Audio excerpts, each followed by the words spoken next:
Ah, good morning, good morning, good morning. Hope you are doing well. I'm actually having a surprisingly good day. I don't know if surprising is the right word, but I'm having a good day so far. I woke up, took my pills, got caffeinated. I'm chilling, and I get to spend the next 5 hours with you fine folk talking shit about current event politics, news, commentary, pop culture bullshit. So, it actually should be a good goddamn time. I hope you guys are doing well. I'm just signing into chat right now.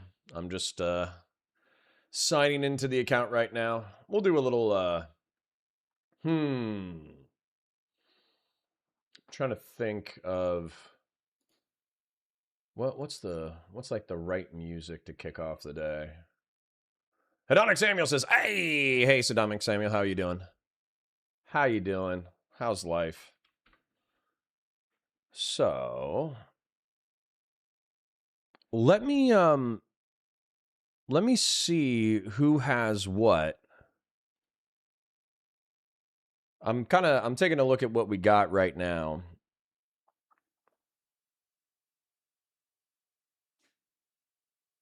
I'm looking for some Geopol. Maybe some Perun, some Sarcasmatron, some Chris Cappy. Because basically, apparently what's going on is there were ships that were using an alternative path in the Strait of Hormuz. And as a result, Iran felt the desire, the impulse to strike them. So they Darun Sandstorm. Nice. Nice. What there was this music video it came out around the same time as Sandstorm. I don't know if it was Sandstorm though. I don't think it was. And it was like a techno bop. And the music video is a woman being like an alcoholic, promiscuous mess, running around town, beating the shit out of people, drinking shitloads of alcohol, and fucking making out with dudes. And I don't think it was Sandstorm, but it was is it Firestarter? It might be Firestarter.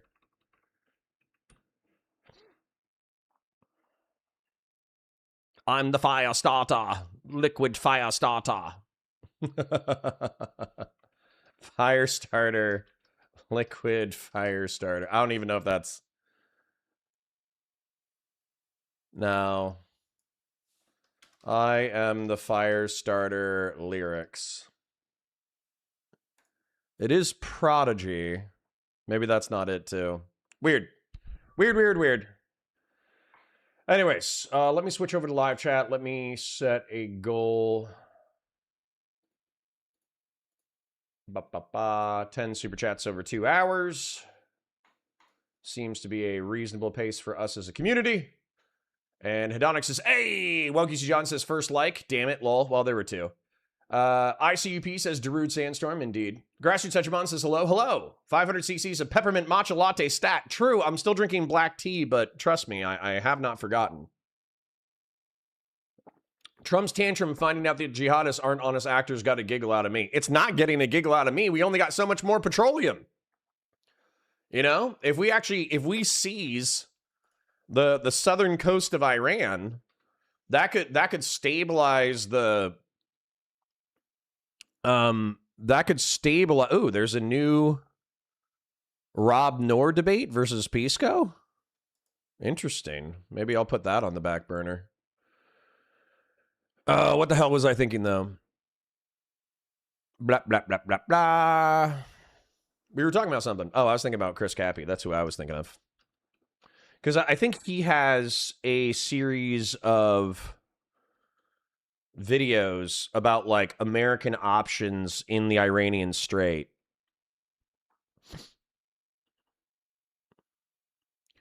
So I kind of wanted to see. Looks like he's focusing on Ukraine a lot recently.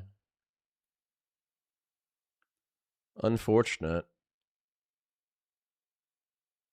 Here's one. Here's one we could do. Oh, hold on. This is the one that would be most relevant, though. All right. Annex Karg Island. Literally, that was the video I clicked on. Que onda para Rios? I don't even know what that means, but I just said it. Well, QC John says, good morning, grill hottest. May your grill stay hot. May your beer stay cold. May you keep all your fingers while blowing things up. Amen. Let us also say the Iron Litany. 1 second. From iron comes strength, from strength comes will comes faith, from faith comes honor, from honor comes iron. This is the unbreakable litany, may it forever be so. Let's fucking go.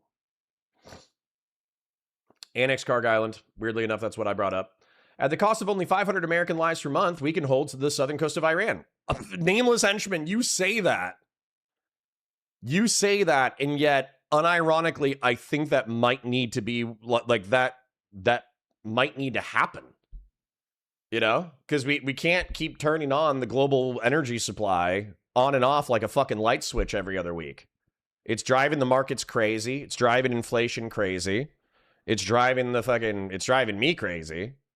So, you know, would it not be better if we're going to have all these military assets in the region rather than just sitting with your fucking hand on your dick, just waiting for fucking Iran to do whatever it's going to do? Why not literally take the southern coast of Iran and fucking Karg Island, duke it out with the IRGC, fight a defensive war on the southern coast of Iran, let them come to you, and then if Iran keeps fucking you up, then you can keep fucking them up twice as hard, 10 times as hard. And then basically say, hey, Iran, when you're done throwing a fucking tantrum, that's when we'll leave. So let us know when you're done throwing a fucking tantrum. So yeah, unironically, trading like 500 American lives per month for the next like 2 years in order to secure the world's energy supply might be preferable to flipping the energy supply of the world on and off like a fucking light switch. Jeb Kush says, good morning. Good morning to you. Randy Chang says, Annex Karg Island at the cost. That's the one that I just read. What up, Weld? Yes. Okay. Well, if you guys are kind of like chilling and vibing, I'm actually okay with basically checking out Chris Cappy's analysis. I figured we could start off the show with something a little bit more serious than usual. Since Iran's popping off again, we could go over this is a potential war game plans in Central Asia, and then we could do some palate cleansers. Sorry, 1 second. And then we could move into either Hutch, Pisco, Asmongold. I don't really give a shit. I really did feel like dipping my toes back into criticizing the liberal versus leftist civil war because the Platner thing is so funny. The reason why I think it's so funny is because obviously, who is it? Pisco came onto my show after having a struggle session with Hutch over whether or not Platner should, you should vote blue no matter who. And then it turns out that Platner's, like, he's a little bit of a rapist. Whoops. Little bit of a rapist, happens to the best of us. And so as a result, everyone's calling on him to drop out of the race. And everybody who was previously cheering him on as like a meme candidate who they didn't give a shit how bad he was, they're tucking their tails between their legs and going, whoops, he was a little bit of a rapist. My bad. And then Hutch is like, yeah, that's right. Fuck you. You're bad. So I thought that would be entertaining to just, throw some salt on those wounds. And then of course I'm always down for Pisco versus Rob Noor. They're an iconic couple. They're an iconic couple in the space where they love to fight each other and we love to watch. So, pocket groiper races could be called from a mile away. Oh, man. Absolutely fucking brutal. Ordinary populism occurs. True. Let's sweep for the rapist because we need health care. I'm sorry. I'm sorry for laughing. It's not supposed to be funny. I'm sorry for laughing. I shouldn't be laughing. I just do think that, within, so politics is supposed to be about who wields power, how, and why. And within like the philosophy of representative democracy, which is republicanism, you say, we pick the best amongst us who are technocratically competent and intelligent in order to pass legislation to make our society better. And that's philosophically, that's republicanism. How that's applied is obviously substantially different. And but when you have that guiding light of a political philosophy, you don't get into these traps of these cults of personality where you worship someone as some kind of like political messiah to usher in your like holy edicts of social democracy or democratic socialism or based Christian nationalist fascism or whatever the fuck. You know, like you don't have to worship any of your politicians. You can just recognize that they're typically a little bit smarter, typically a little bit richer, typically a little bit more competent than the average American, by the way, which is like a low bar. Okay, it's a very low bar. So when I say typically above average, I don't want you to hear, oh, these are the cream of the crop. No, that's not what I'm saying. I'm saying they're like above the homeless guy that you meet at the 7-Eleven gas station parking lot. That's it, you know?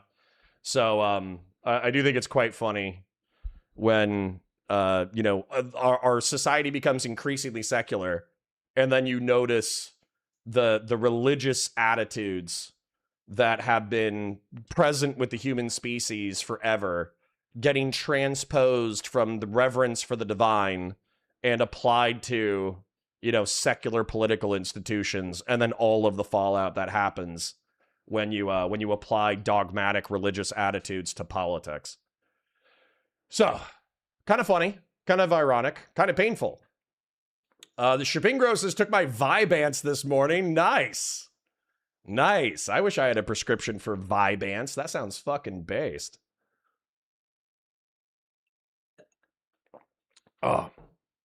Andy B says it's going to be wild how fast these Dems go from calling for him to drop out to screaming, what about Trump, and supporting him when he doesn't drop out. We'll see. He only has a few days to drop out. That's what's funny. Is it's the 8th? I think somebody said that he only has till the 13th to drop out. So he could pull a Trump and say, fuck you, didn't happen, mainstream media lies, this bitch is lying, and then he could just go for it. And then all the vote blue no matter who people are forced to tuck their tail between their legs. I'm sorry for laughing. It shouldn't be funny. I'm not trying to be funny about it. But like, J Stock of all people was watching the Hutch Live and Learn episode where Hutch was like the one holdout who was kind of like, I'll vote for him, but I'm not happy about it. I think he has all these bad attributes. And all the other Live and Learn hosts were bullying the shit out of him. And then J Stock is like, Hutch is trying to wrap his mind around this, but it's just true. You're gonna have to come up with the amount of rapes that Platner could have done, and then come up with like a fucking line at which point you can no longer vote for him. So like, is it 1 rape? Is it 10 rape? Is it 50 rapes? Is it 100 rapes? Because the vote blue no matter who train has like spun up all this internal political momentum that they can't even stop. They can't stop the vote blue no matter who. They've ginned themselves up into this constitutional existential crisis. And therefore, if you vote in a couple of rapists, it is what it is. Vote blue no matter who. Yeah. Dot says if Trump was Democrat, there would be no such thing as never Trump Democrats. Everyone knows it. I don't know. I feel like the leftists wouldn't vote for Trump. I think that would be their version of the never Trump Democrats. It would be the far left that doesn't support Trump more than the center left. Weirdly enough, if Trump was nicer to the gays and immigrants, would he be as cancelable? I don't remember. Say grape one more time and you'll summon Diorio. My bad. Normally Christian Valeris is the person who says that we don't get moderated for saying the word rape. Therefore, say rape as much as you want. But Unfortunately, we've lost him. We've lost him to the Wickers. We've lost Christian Valeris to the Wickers. Unfortunate. Unfortunate. Oh. Should still be a fun day, though. Did you see Massey tweet about Mitch McConnell? No, the only thing that I've seen about Mitch McConnell is that he's missing in action in the hospital, and there's rumors that he's like brain dead and on life support, and they're keeping him alive for another few weeks for some procedural fucking bullshit. I don't know what it is. I don't pretend to know what it is. Whenever something happens like that, I typically don't want to speculate on it until we have additional details. So I don't like speculating on, the imminent death of politicians. Partially because of Midas Touch, by the way. Let me call out my bosses a little bit. They always do this thing. Like I swear to God, it's once every 2 weeks where they're like, Trump's health is collapsing. It's happening. And they're, that's like the fucking title in the thumbnail. And then I've watched like 2 of those. And it's like, oh, here's some doctors speculating about his health. And here's him looking like shit at a public event. He's about to die. And then they just do that every 2 weeks. And it's like, man, like, dude, like, that's not news. That's obviously fucking clickbait. So if you want me to, I don't know.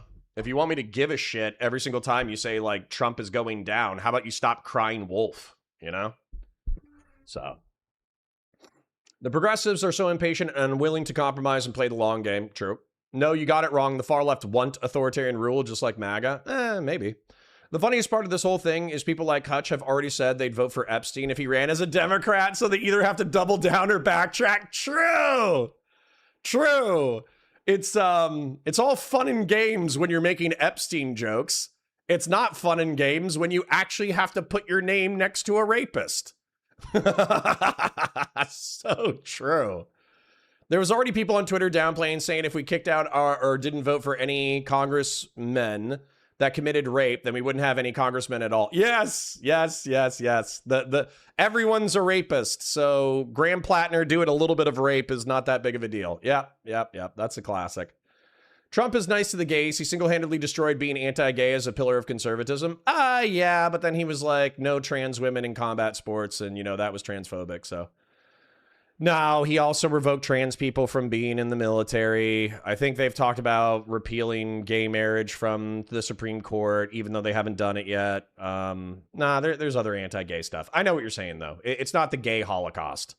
There was some people who were speculating that the gays were going to be rounded up and fucking taken to the FEMA work camps and then worked to death building drones for the invasion of Latin America, and that didn't happen.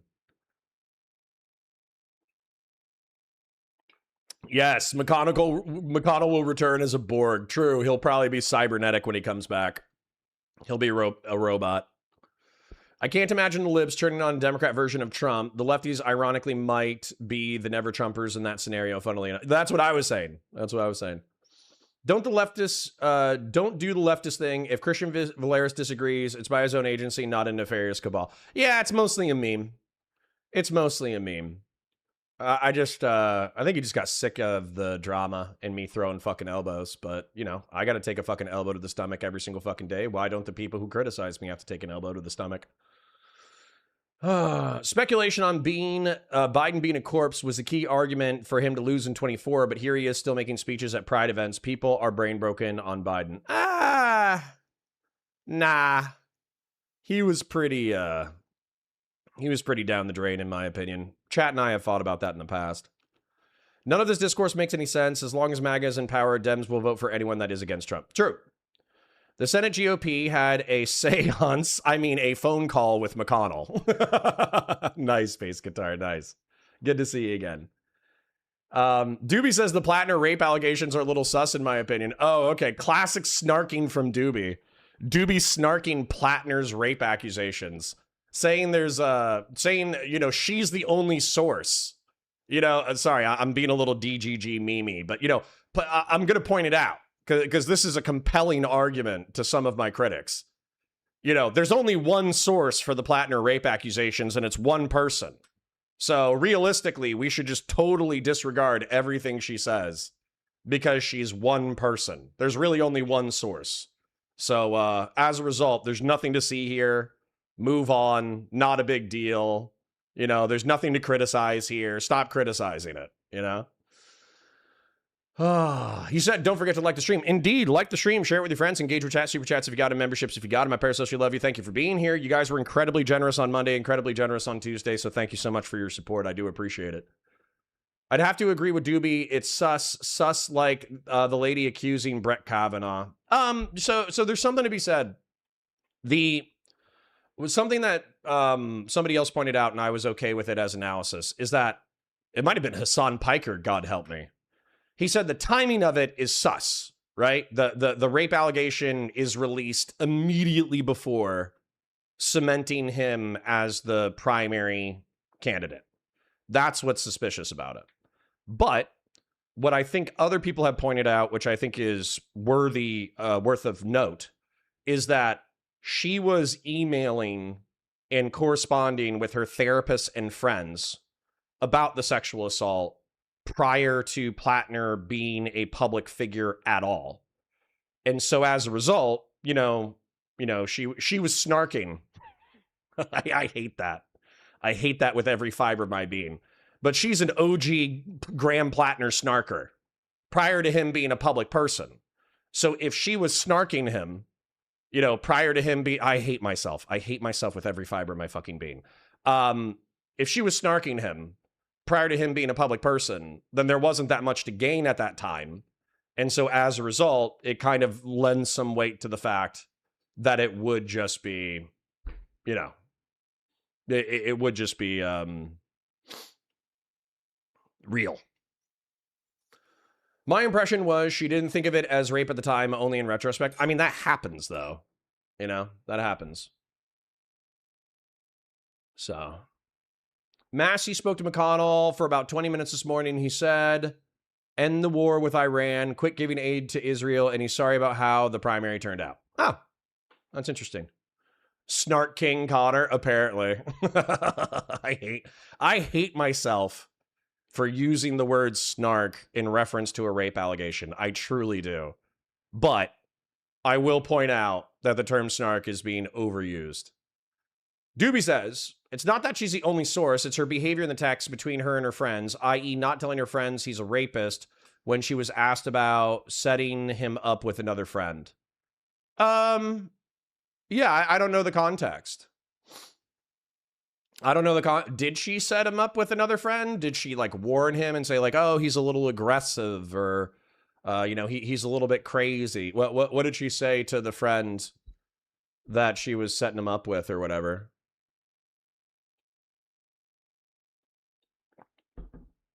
Skeptical, I says, I mean, sitting on the information is just good strategy from the GOP. I don't think there's any actual plot, just good old GOP opportunism. It's a perfect play. Wait until the 11th hour drop. Yeah. This is very common. This is very common. I think they literally call it the October surprise, but I think the reason why we're seeing a June-July surprise instead is because he's about to be the I think after the 13th, he can no longer be the primary. He can no longer be the primary candidate. He has to drop out. I heard this from someone else, so take it with a grain of salt. But I heard that if he's going to drop, he has to drop by the 13th. So if he stays past the 13th, he is the Democratic candidate. He wouldn't take this stance if it was a Democrat. Who? Use proper nouns, please. Can someone tell me the difference between snarking and like TMZ and the paparazzi in the early 2000s, late 90s? No. There is no difference. It's literally critically engaging and criticizing with someone on the internet in a smug, condescending, and shitty manner. Right?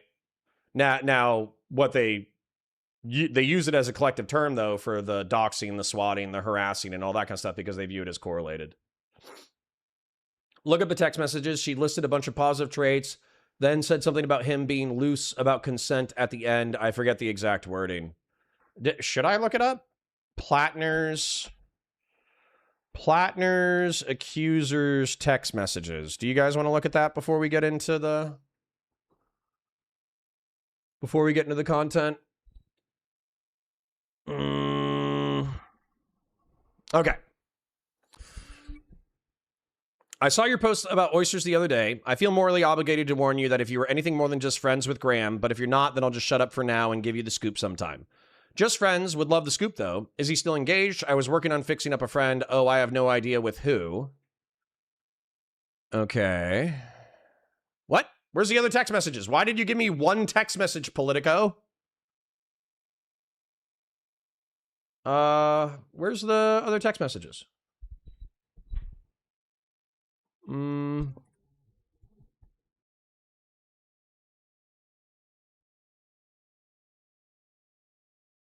Weird.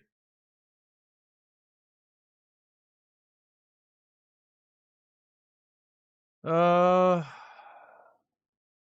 right, hold on. I'll read the CNN one. You guys want to read the CNN one real quick? Woman alleges Graham Platner raped her in 2021 while they were dating, which he denies. A woman said Monday that Graham Platner, a Democratic nominee for U.S. Senate in Maine, entered her home without permission and raped her while he was heavily intoxicated nearly 5 years ago when they were in a casual dating relationship. The alleged assault was first reported by Politico. In an interview with CNN, Jenny Rassicot said the attack occurred in the Maine town where she lived in 2021, 2 years after she and Platner started casually dating. Rassicot said one night in November or December 2021, Platner showed up drunk at her house after she asked him not to come in and then forcibly had sex with her despite her repeated demands that he stop, at one point knocking over her sewing cabinet, which inadvertently left a needle stuck in her leg. When she confronted him the next morning, he said he did not remember what had happened. Rassicot said she did not report the incident to authorities at the time and she broke off contact with him soon thereafter. Asked if she was now considering the incident a rape, Rassicot said by definition, yes, absolutely yes. She said she did not have a political motive to come forward with her story. She said she's a registered Democrat voter who supports many of Platner's views. I really agree with his politics. I think we need someone with those political stances, she said, adding that her shared political views were one reason she didn't come forward sooner. I'm just here to tell my story to give a clearer picture of who he is and the type of past he has, she added. I just think it's fair to the Democratic process to let people who know who they're voting for.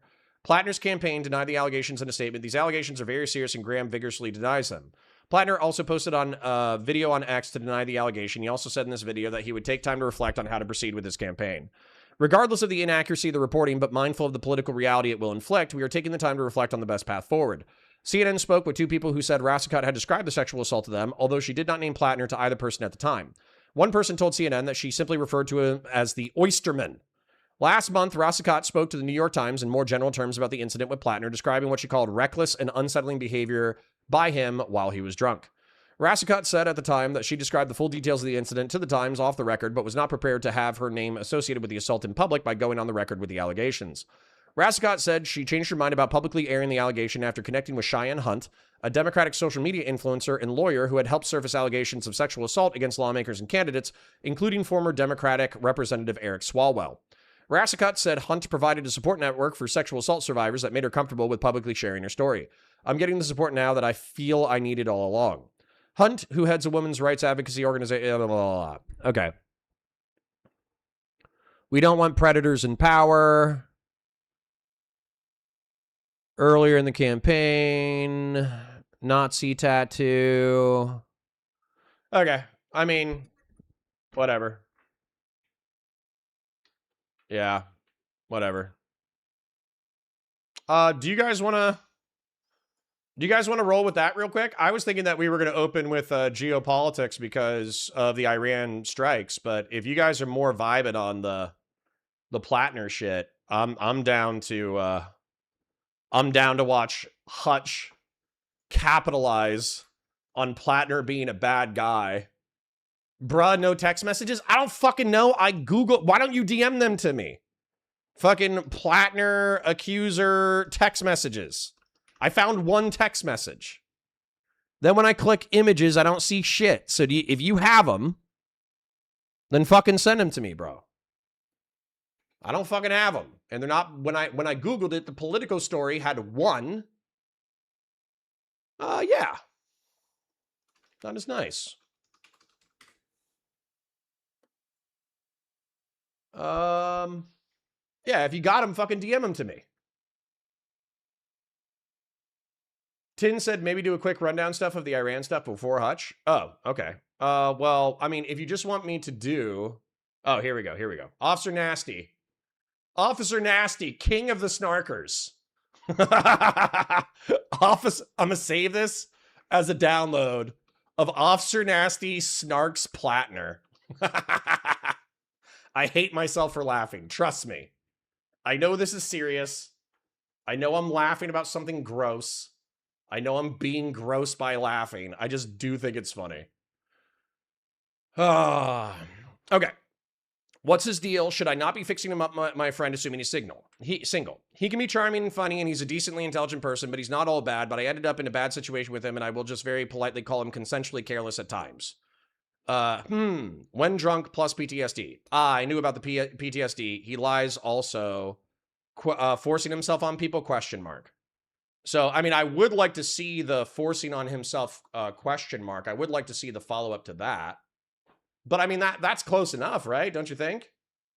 A lot of females do that, right? And I'm not shit talking females who do that, right? But you're in a relationship with someone, you don't want to think they're a bad person. You get into a spicy situation where maybe you're wasted or they're wasted, whatever. And some aggressive shit happens, and then you kind of deny it to yourself. Then you kind of deny it to your friends. And then eventually you kind of go, nah, that was actually super fucked up. So just as an example, I had an ex-girlfriend who was dating a guy who was, by all accounts, a very nice guy. Paid the bills, pulled out the chair, opened the doors, nice family, made tons of money, etc., etc. He got fucking wasted. He, wanted to engage in a sex act at a house party. She did not want to engage in the sex act at a house party. And while he was wasted, he assaulted her. And she didn't, do anything about it because he was wasted. They were in a loving relationship for months and months and months. He was overall a decent guy, paid the bills, held the door, all that kind of stuff. But eventually that sexual assault, even within the context of a loving relationship, it ended up poisoning their relationship, and eventually they broke up. So yeah, that happens, right? So here's some key takeaways for the Iran thing, because somebody asked for some Iran analysis. So, key takeaways. Iran is attempting to stop Western and Gulf efforts that could weaken Iran's ability to use the Strait of Hormuz as a source of leverage in current and future disputes. Gulf states in the United States are attempting to undermine Iran's ability to use the strait as leverage by entering and exiting the strait along the Omani coast and by proposing alternative non-Iranian controlled transit mechanisms. Several Iranian media outlets reported on July 7th that the UAE proposed a plan to the International Maritime Organization to manage the strait, which Iran rejected and 8 other unspecified UAE allies supported because it lacked legal basis and exceeds the IMO Council's technical mandate and authority. Iran is also taking military steps to stop Western and Gulf efforts to weaken Iran's ability to control traffic in the strait. Iran launched 2 missile attacks on tankers in the strait on July 6 because both vessels failed to use Iranian-approved transit mechanisms. Iran also launched another drone at an unspecified tanker on July 7th. Iran's military and diplomatic efforts come as the North Atlantic Treaty Organization members, foreign ministers, are set to discuss how to handle the strait issue with Bahraini, Kuwaiti, Qatari, and Emirati foreign ministers on the sidelines of the NATO summit in Ankara. Hezbollah is preparing to use Iranian funds to resume financial payments to displaced Lebanese families and Hezbollah's political strongholds as part of an effort to rebuild support amongst the Lebanese public. So there you go. There you go. That's a summary. Fucking Iran is blowing up boats in the strait. The United States, I think they also, this morning, I think they hit American bases in Kuwait and Bahrain. Might have been Bahrain. It might have been Oman. I forget. I always mix up Bahrain and Oman because they're both smaller states. So they struck him. I think it's where's the Al Udeid Air Base? Where is Al Udeid Air Base? Oh, it's Qatar. Excuse me. So, anyways, where did Iran strike today? Tehran targets Bahrain and Kuwait. So weirdly enough, they didn't hit Qatar. I don't know why they would. I don't know why Al Udeid isn't a fucking parking lot. And I think it actually shows a level of restraint by the Iranians that they have not turned Al Udeid into a parking lot. It makes their strikes feel more symbolic than practical. So, anyways, I don't know what to do about that. But do you guys want to watch Hutch snark Graham Platner? I think that could be funny. I think it could be funny.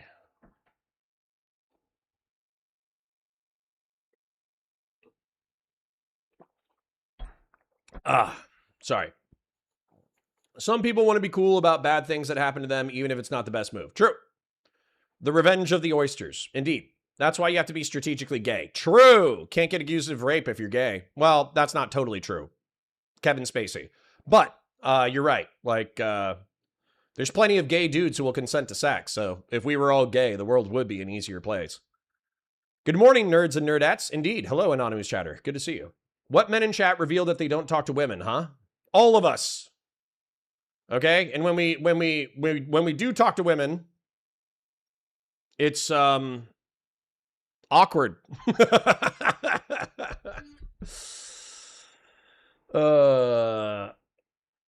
Yeah. Conduit offered to watch this video. I know, but I don't want to watch his Patrick Bet David video because I fucking hate Patrick Bet David. I want to watch his Pod Save America video, but that's kind of like old. So I'm not sure where I'm going to fit that in there. We'll see. Fuck Hutch, he's an anti-Semite. What? Where's that coming from?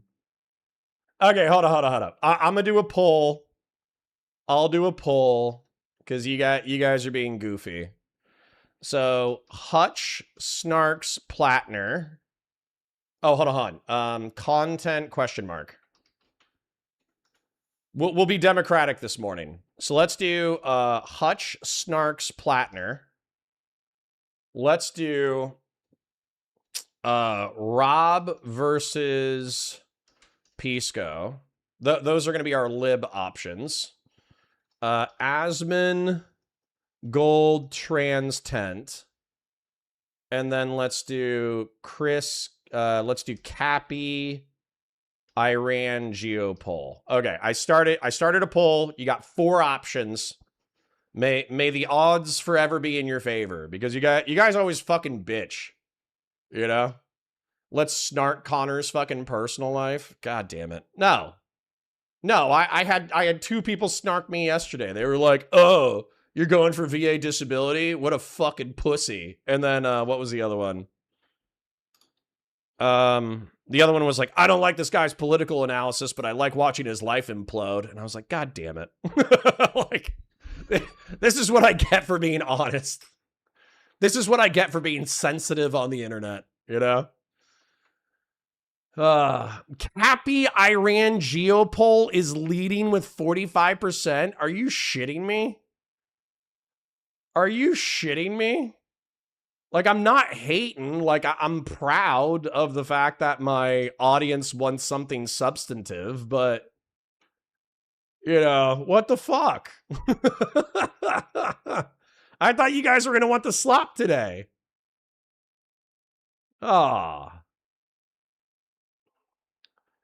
If you think watching Conduit grows the channel, I'll add it to the list of shit you don't understand about channel growth and community management. Well, that's mean, Doobie. Can you always add an extra option called I don't care? I will complain regardless of what it is. I should. Okay. Old School with the Dono says Hutch lost his hair after a Whoa. After a sofa non-consensual incident. Okay, I'll read it better. Okay, listen. Hey, man, you know what? I think that's beautiful. Okay? I think Patriarch, regardless of where he is, I hope he's doing well. I hope he's still alive. But I think Patriarch would actually be proud of you guys. He would be proud of you. Oh, hey, Andor and Aldani Ambush. A new Counterpoint Star Wars episode.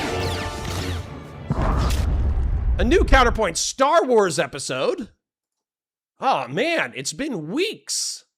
Because of copyright claims, I'm so excited for this Counterpoint Star Wars episode covering the best Star Wars series in all of Star Wars, Andor. And not only that, it's the ambush on Ferrix, one of the most interesting and cool firefights in the TV series. Nice. Wow. God has blessed us this day. All right, but we are going to do... God, Nux Taku is such a fucking hack. I would cover this, but we covered him yesterday, and he fucking pissed me off yesterday. So we're gonna take a little Nux Taku break. Let's do Chris Cappy.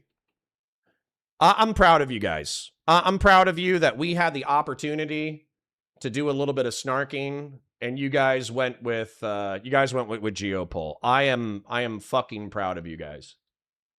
Fucking 40% for Geopol, 36% for Hutch, Snarks, Platner, 12% for Rob versus Pisco, and 12% for Asmongold Trans Tent. You guys are beautiful.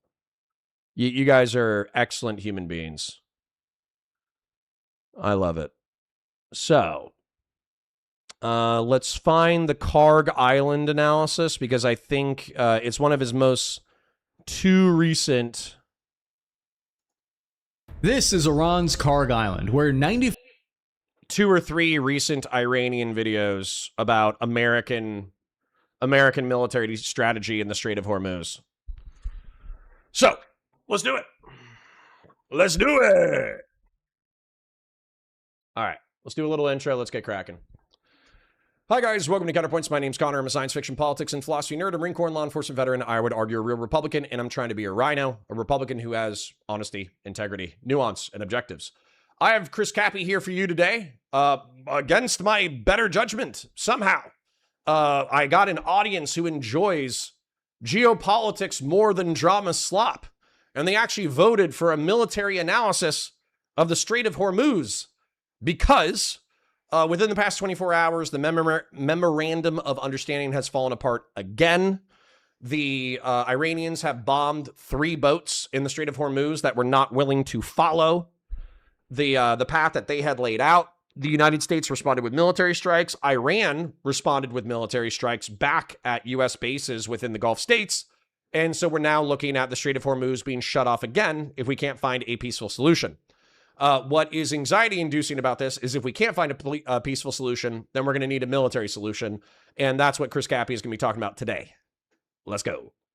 This is Iran's Karg Island, where 95% of the country's entire oil exports are loaded before heading to the global market. The tiny 21 square kilometer island holds massive outsized strategic importance, and because of this, Axios, Bloomberg, and other outlets are now reporting that their sources inside the White House are saying that they're seriously discussing and considering a special forces military operation to capture Iran's Karg Island. We seem to be on a path toward deploying American troops on the ground in Iran to accomplish any of the potential objectives here. Karg Island is one of the least known but most strategically important pieces of territory in the entire Middle East. The entire Islamic Republic of Iran's economy, the IRGC military spending, the nuclear and missile programs, and the government salaries are all funded by this single piece of infrastructure. Talk about a strategic vulnerability. To put this location into perspective, the island is only about half the size of Disney World in Florida. It's the strategic linchpin that controls the whole country's economy.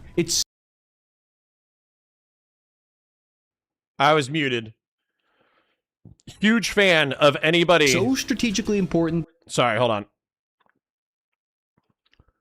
Of anyone with a giant map.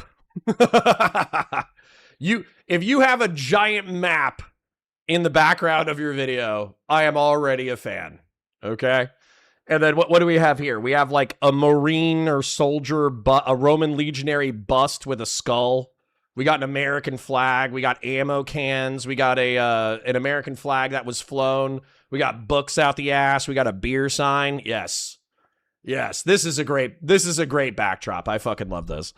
But he was actually going to say something that I wanted to comment on, so hold on. Strategic linchpin that controls the whole country's economy. It's so strategically important that it was in the 1989 Sega Genesis game F-15 Strike Eagle 2, and its map is in Battlefield 3. There we go. That was the joke that I was going to make, but then I fucking pause-Andy'd him, okay? So... Somebody said, "Oh, I prefer Preston Stewart. Oh, this is Chris Cappy. Blah blah blah blah blah. He seems okay so far." Chris Cappy is a good. He's like the major kill for 40K lore enthusiasts. He's like the major kill for geopolitics. All right, it's 20 minutes. You get a good summary of decent information. Maybe there's a few details that are a little weird just because he doesn't go as deep as Preston Stewart or Perun or Sarcasmatron, but he hangs out with people like Perun, Sarcasmatron, and Preston Stewart. And so as a result, I would say he's like 90% accurate and has decent analysis, even if it's a little pop culture-y. And I like him. I like him a lot. But yeah, so basically Iran is throwing their dick around in the Strait of Hormuz, which is fine. They can do that. But at the same time, they have a massive strategic vulnerability. If the United States was to seize this physically or seize the southern coast of Iran in order to deny the Iranians like close proximity to the strait, we're risking tens of thousands of American lives and effectively encouraging the IRGC and the regime to drone strike, ballistic missile strike, and infantry assault the shit out of us as we're occupying their own territory. But effectively, they have massive leverage over the strait right now, whereas we could implement this leverage at any time. And I'm sure that he's going to go over it, basically. But if we physically seized Karg Island, we could nestle. We could take it relatively easily, and then we could nestle, 5,000 American troops amongst the petroleum infrastructure of the island, and then basically dare them to bomb it. But then that's kind of like the crazy thing is, what if they bomb it? Right? What if they actually did just say, fuck it, we don't need the money, we would rather die than bend the knee to the American empire, and then they just fucking ballistic missile 5,000 American troops off the face of the planet while destroying their own petroleum oil supply. That would kind of be fucking wild. Gamers have been fantasizing about attacking Karg Island for literally 37 years now. But they claim this technically wouldn't be boots on the ground, it would be a loophole, it would be more like elite ninja slippers or something. So today we're going to examine why Iran's Karg Island matters so much, how heavily it's defended, and what a special forces mission inside of Iran would look like. All the animation work in today's episode is sponsored by Mando. For when you have Go get deodorant so you don't smell like shit. But with episode. The distance from the American bases in Kuwait, Alias Salim, to Karg Island is only about 130 miles away. That's well within Black Hawk helicopter range. Kuwait is a launching pad for this helicopter assault mission. Apache helicopters with 30mm cannons, Black Hawks, and Chinooks carrying commandos embark from here, and it takes them just under an hour to reach Karg Island. Planners favor this low-altitude helicopter assault with support from U.S. Ranger Infantry Regiment. This allows soldiers to land precisely near key objectives.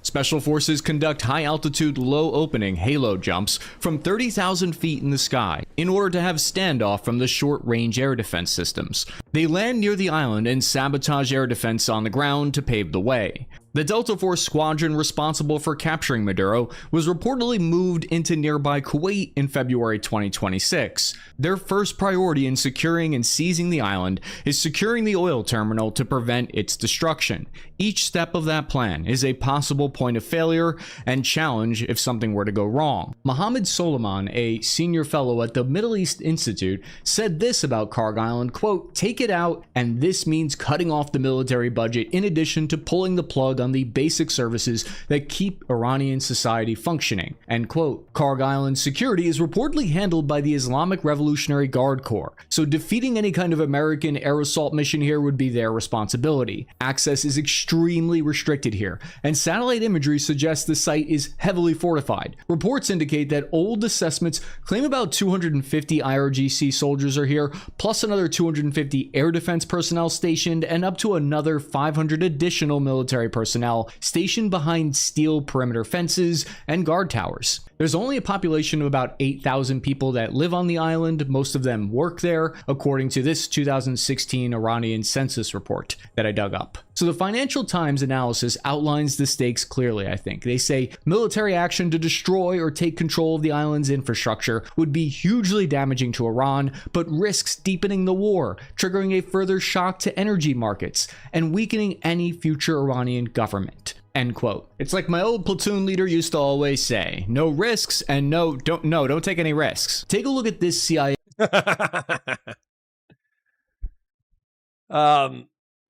Officer Nasty says, yeah, bro, I don't know how a small team would handle this place. I know exactly how, as he described. You know, I understand that he made it sound like a smaller unit than I think would ultimately do it. But we do have relative air superiority in the Strait. We do have the capacity for small teams of, you know, like a few dozen men to do halo jumps or hey-ho jumps. And have you guys seen Halo and hey-ho? So hey-ho jumps. So high altitude, high opening are, you could literally fly basically like a generic American transport. And then you basically jump out of the aircraft, and then you have a guided parachute. You open it up high, and then the human body is so small that you can't pick it up on radar. So you could basically do, this is the difference between Halo and Hey-Ho, if you would please consult your screen. Okay. Where is it? Oh, come on. It was right here. Maybe it's a part of this. Let's take a look.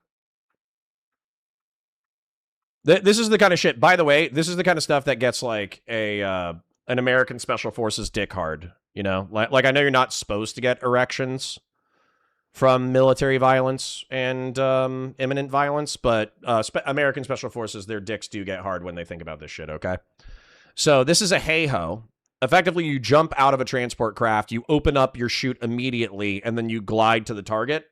And generally speaking, human beings are too small for radar to pick up. Or Halo, which is featured in a bunch of movies, because basically it reduces the capacity for somebody with small arms and or anti-aircraft guns to also shoot you to death. And so you basically drop 80 to 90% of the way to the ground, and then you open literally like 500 to 1,000 feet above the ground, right? Yeah, so Halo versus Hey-Ho. So Hey-Ho is high altitude, high opening, and then Halo is high altitude, low opening, right? So the reason why you would do that with the Special Forces going in first is because you would want to minimize the air defenses. So there are things that are, are they called Dushkas? Dushka? Anti-aircraft gun? I think it's called a Dushka. Maybe this isn't it. Iraqi anti-aircraft gun. I had one of these on my base. But basically this. So the Iraqi ZPU-4 anti-aircraft gun. ZPU-4. And I'm sure the Iranians have their own version of it. So when you're talking about like anti-aircraft fire, there's a variety of ways to do it.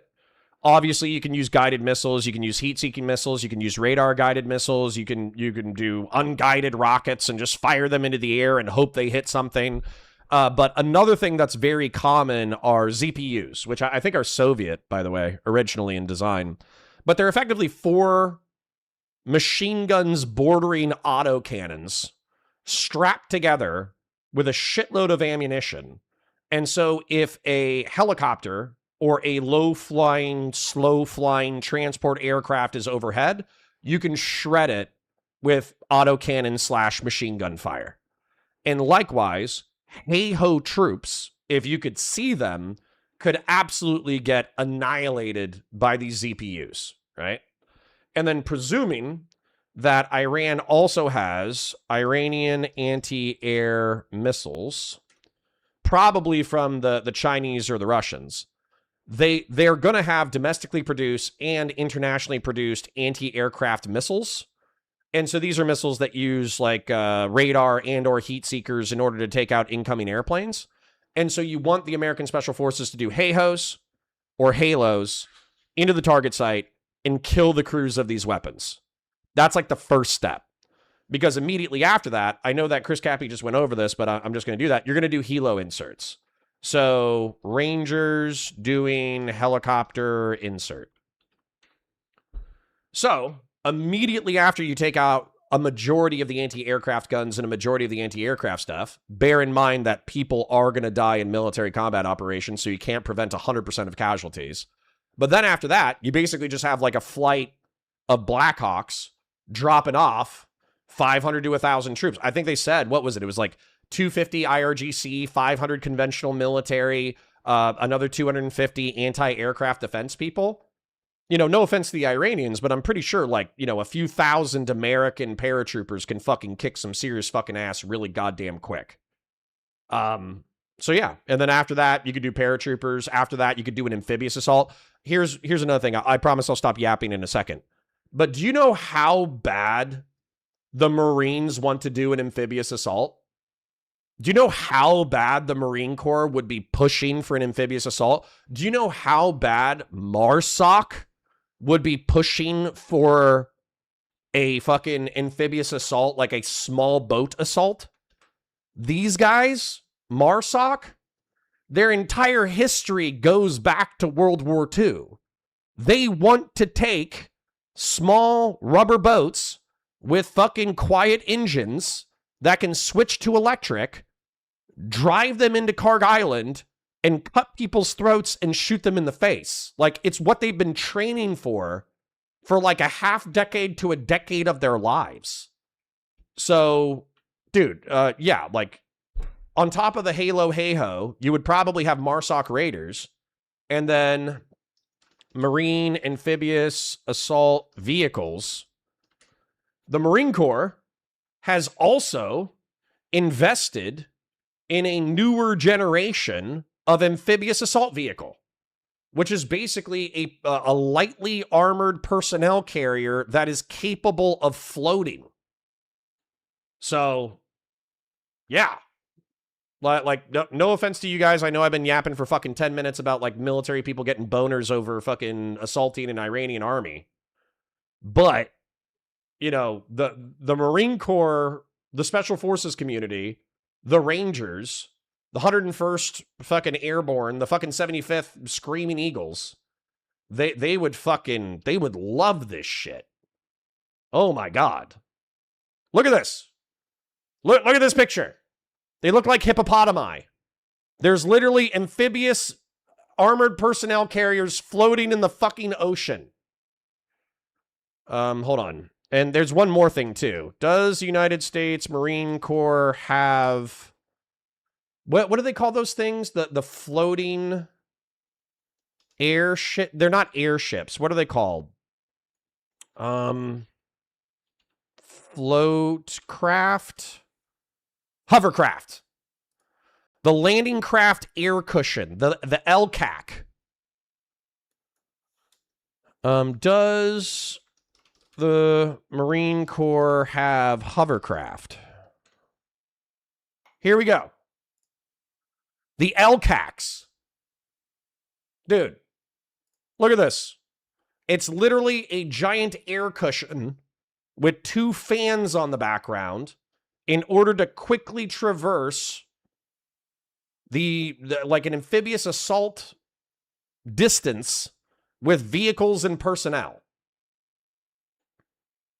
So yes, not only would Army Special Forces have an absolute fucking erection for this operation, but the Marine Corps would literally, hold on, I've been on a rant here, but I'm going to show you the Marine Corps begging for the opportunity to join this assault. So, MacGruber, tell me what you want me to fuck. Here we go. All right. So I want you guys to imagine Donald Trump, as shitty as he is as a president, is talking to the highest brass in the military currently, and he's deciding who gets to seize Karg Island. Okay? And then, here's the Marines begging for the opportunity to be involved in an amphibious assault on Karg Island.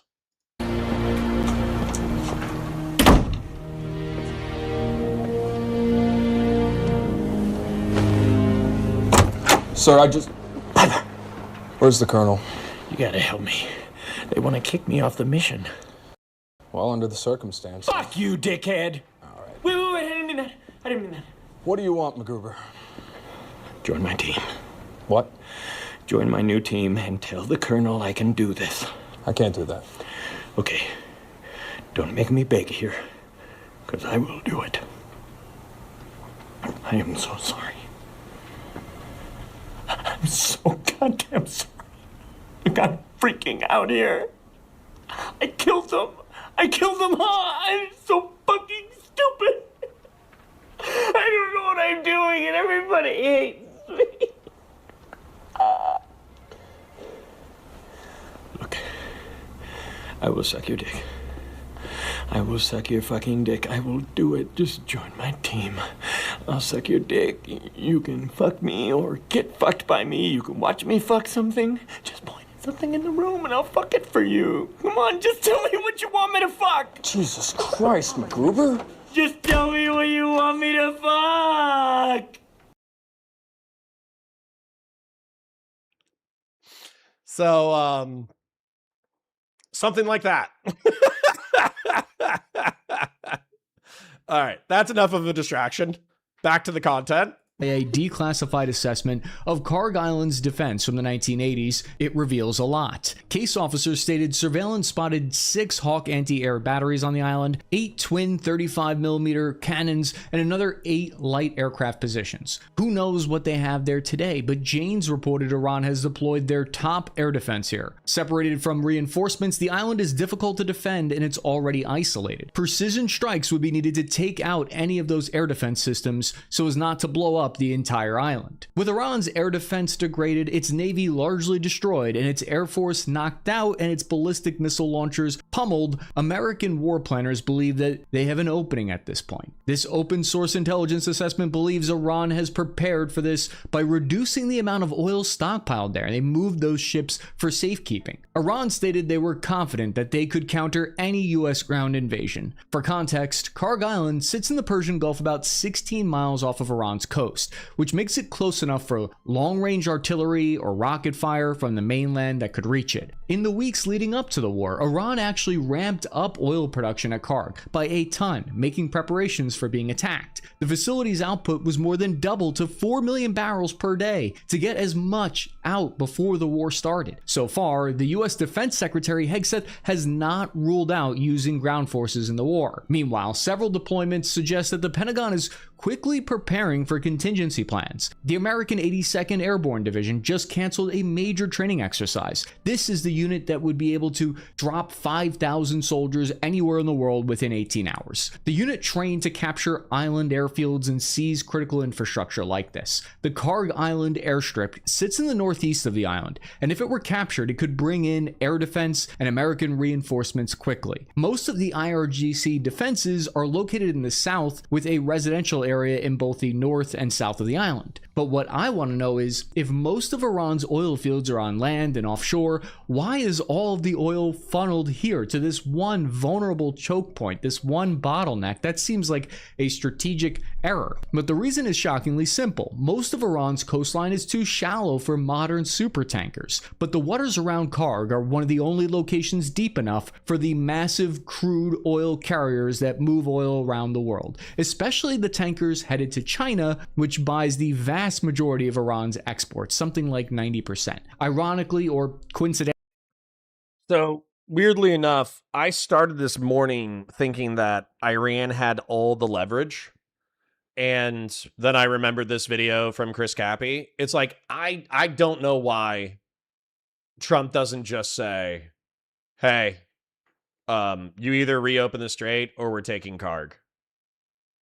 You know, I don't know why. Because obviously, like, they could move to the ports that, you know, he said, like, Iran, a majority of their coastline is not deep enough, implying that there is some coastline for fucking, you know, whatever. So we could strictly monitor and control and blockade that. And then also seizing the island would be relatively easily. So I mean, like, I don't know why it's not literally like, hey, open it back up or we'll fuck you up. you know, check your last. Isn't the problem here that even if we invade taking over the island, that based on what he just said, they could bomb it, the infrastructure from the mainland? Yes, but they're fucking up their own oil infrastructure. So yes, they unironically could just carpet bomb Karg Island with ballistic missiles, kill a few thousand American troops. But what they're really doing is they're denying themselves oil production for a generation. So, you know, obviously with a suicidally brave enemy, that's not always the best move. But who is this guy? Yo, it's Connor, the man who burned himself alive for nothing. Actually, I'll just address this real quick, NardLL, before I kick you out. Jacking off to kids is fucking gross. Okay, so food shops should burn in hell. Anybody who associates with food shops should burn in hell. And basically, Stephen was accused of the same. And I think that he probably did it. So if you want to sweep for that, go sweep for it somewhere else, you fucking loser. Bye. Evidently, I forget which one it is, America should be intimately familiar with how the facilities work on this island, because in 1960s, it was originally built by an American company, the U.S. oil company Amco, as the country's main crude. People keep bringing up the midterms in chat. I understand. And honestly, the Republicans might be begging Trump not to do this because the midterms are already going to be bad enough. So maybe they need to make it till November, before they make that fucking move. But November, what is it? Is it like November 6th? When are midterm elections over 2026? Why is that not a AI result?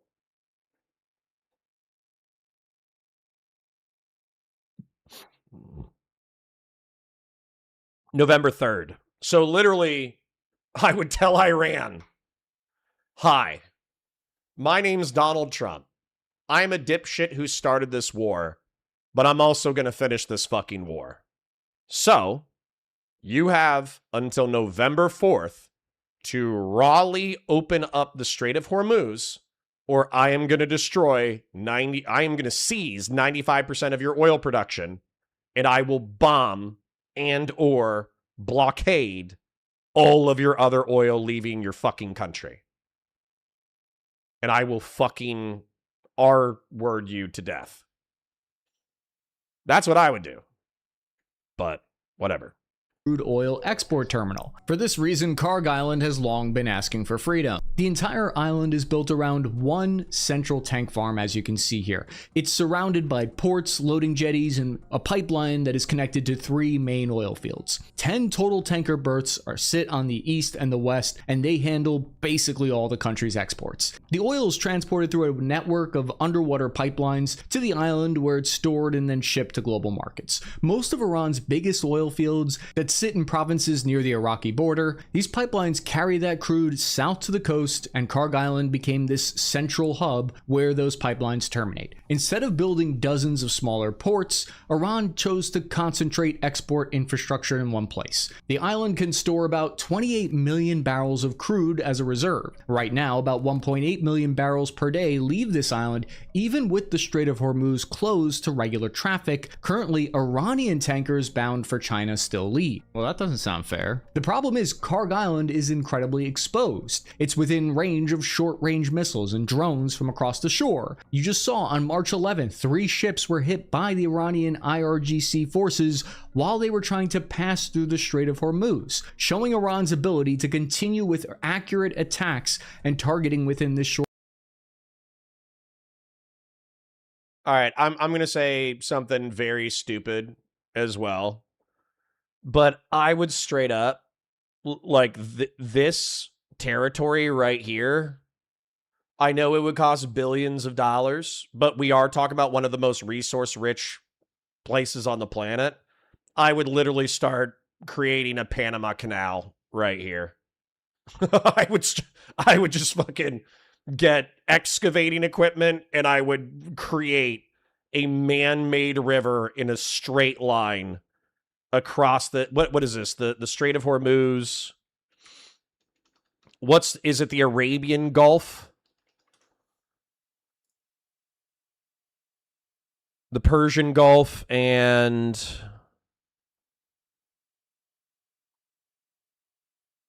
the Gulf of Oman. Literally, the Persian Gulf and the Gulf of Oman.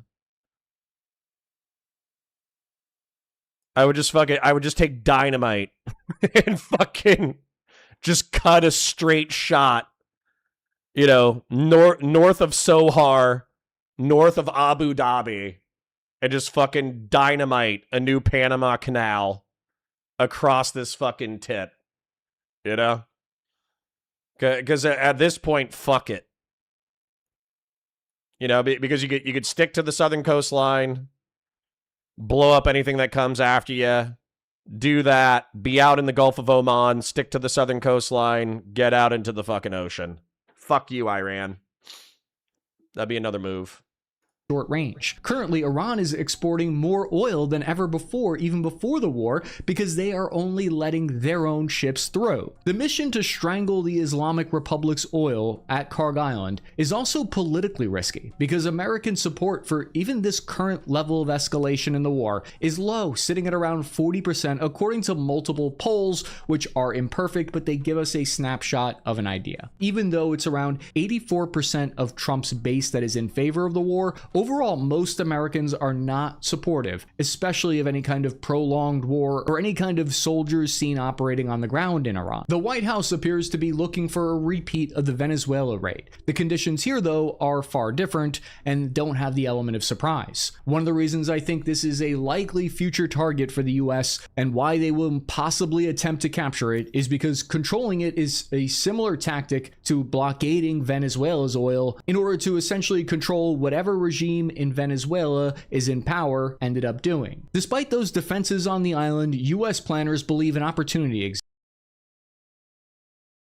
Arthur sent me a DM about the Trump Canal.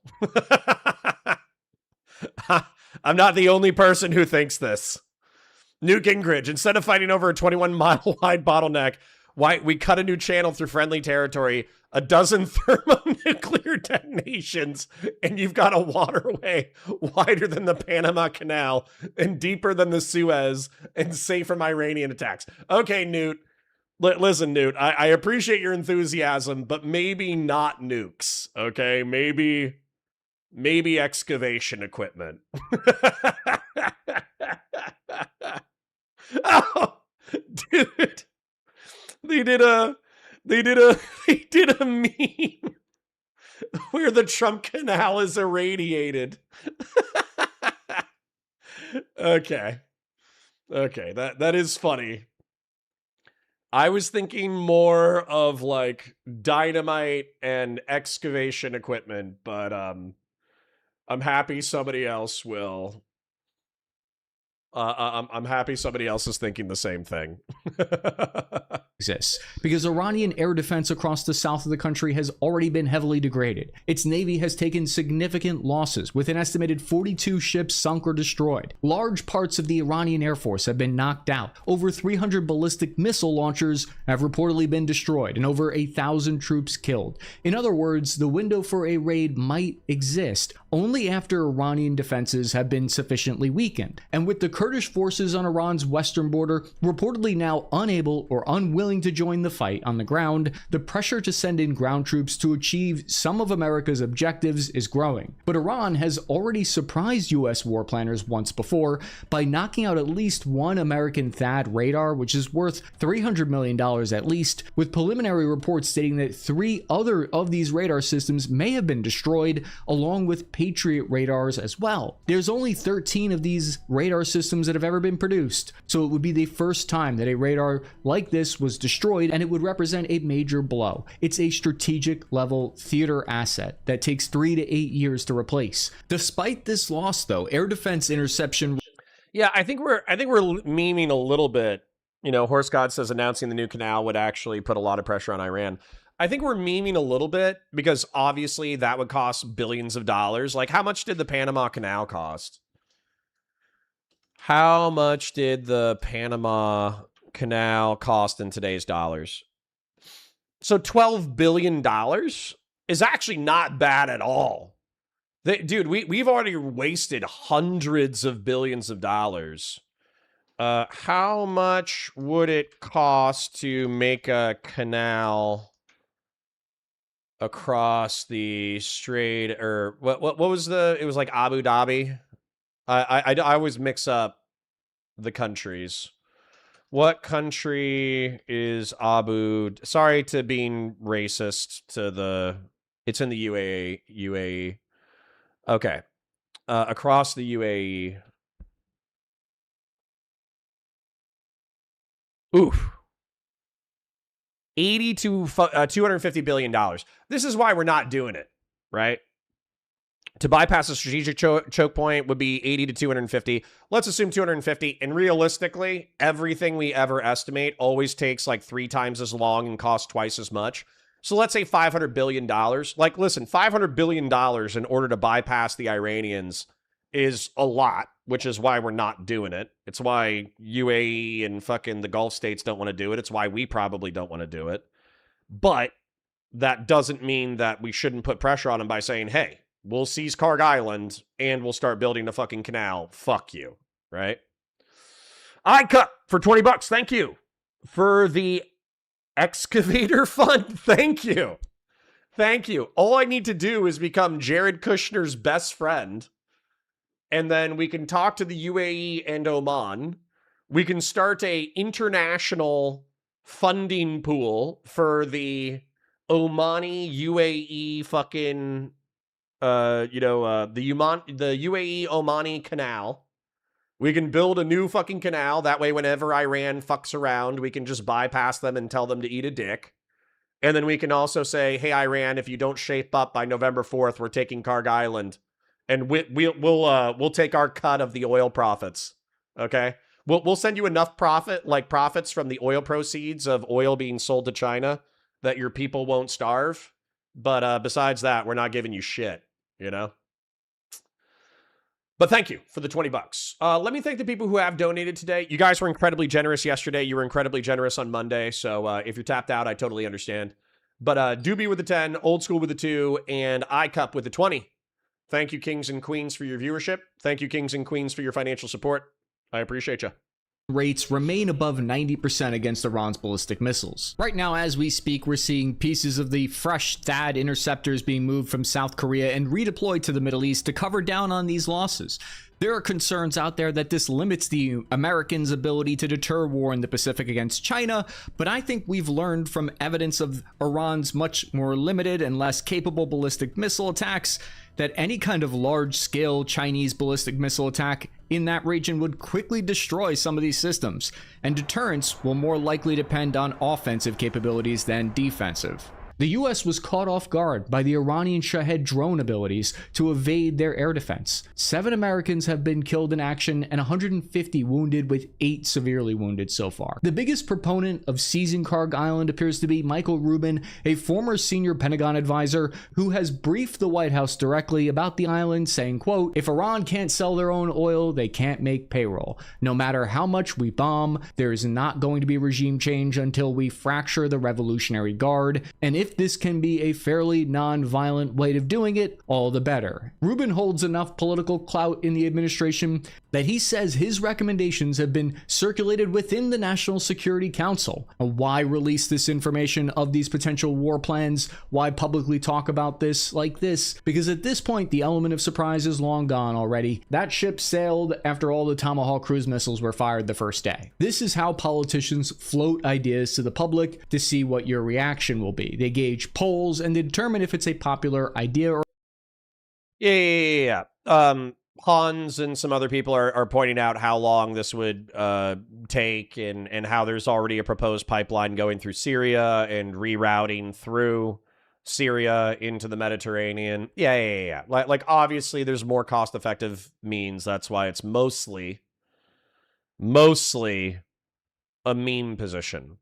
But the reason why I don't like that it's a meme position is because, like, Kuwait should be able to get its oil out. Iraq should be able to get its oil out. Saudi should be able to get its oil out. The Gulf states should be able to get their oil out. without having to constantly have to fucking deal with Iran being a fucking asshole, right?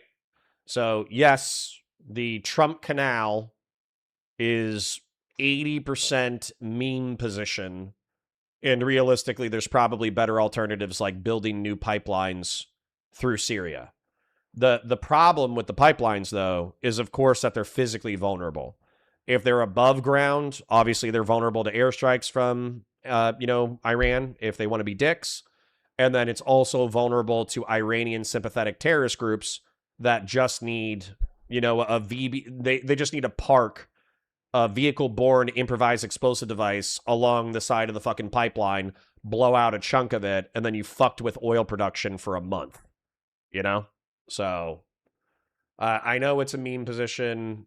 I know the pipelines are probably better, but also the pipelines have their own challenges. Or not, spoiler alert, it's not a popular idea. Leaking these plans are also how psyops are conducted, where they will let their enemies think that they're planning something like this to stress Iran's defenses, whether they are or aren't. But not everyone believes it would be a swift victory by capturing or seizing or otherwise destroying Karg Island. JP Morgan said, quote, a direct strike would immediately halt the bulk of Iran's crude exports, likely triggering severe retaliation in the Strait of Hormuz or against regional energy infrastructure. Experts believe bombing or capturing Karg Island would cause a sustained increase in oil prices. Neil Qualliam from the Chatham House think tank said, quote, we may see $120 a barrel price that we saw on Monday heading to $150 if Karg Island were attacked. Gas by me has already gone up about 80 cents here in New Jersey, and I'm seeing people outside trying to stock up on fuel. The IRGC in Iran, for their part, have shown no sign of stopping attacks on nearby oil infrastructure, most recently hitting Oman's facilities as seen here, although Iran denied responsibility for the attack initially. Understand though, the strategic importance of Karg Island has had a long history of being targeted before. It was once going to be bombed by President Carter in the 1970s to pressure Iran into releasing the American hostages. The idea is that would force Tehran to negotiate, but the plan was never executed because it was deemed too risky. Karg Island was then bombed by Saddam Iraqi Air Force in the 1980s, and the Karg Island facilities were put out of commission in the autumn of 1986, so this wouldn't even be the first time it's happened. Heavy bombing of Karg Island destroyed most of the terminal facilities. Karg Island has in fact been a prime location for exporting goods and minerals since the mid-18th century. Many empires have used it for one purpose or another, from the Portuguese to the British to the Dutch. There are several strategic infrastructure targets like this around the world. China's Three Gorge Dam, America's Hoover Dam, Saudi Arabia's oil processing plant. These are all pieces of infrastructure that, if they were militarily targeted, would cause catastrophic disasters and would only be hit in the event of some kind of total war scenario, a balls to the wall, full escalation scenario. That is probably what's keeping us from doing this, just being honest.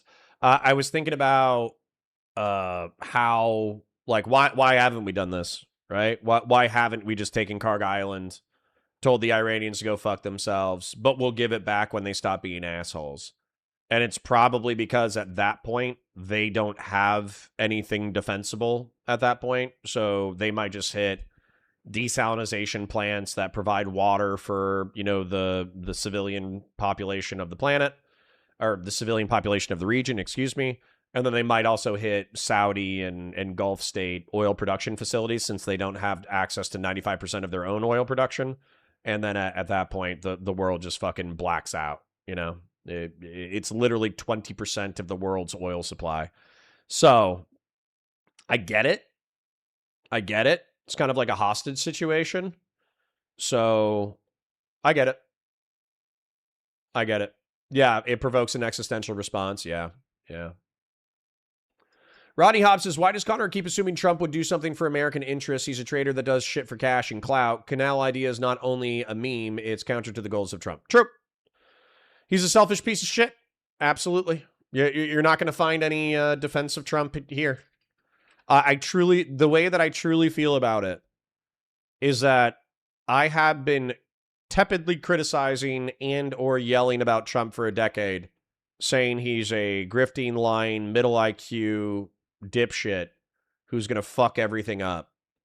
And then the first 2 years of Trump, he actually didn't fuck that much up, but that's because he didn't do very much during the first 2 years. And then COVID happened and he fucked that up really, really, really fucking bad. And then January 6, 2021 happened and that was really fucked up and that was really bad. And then he became president again.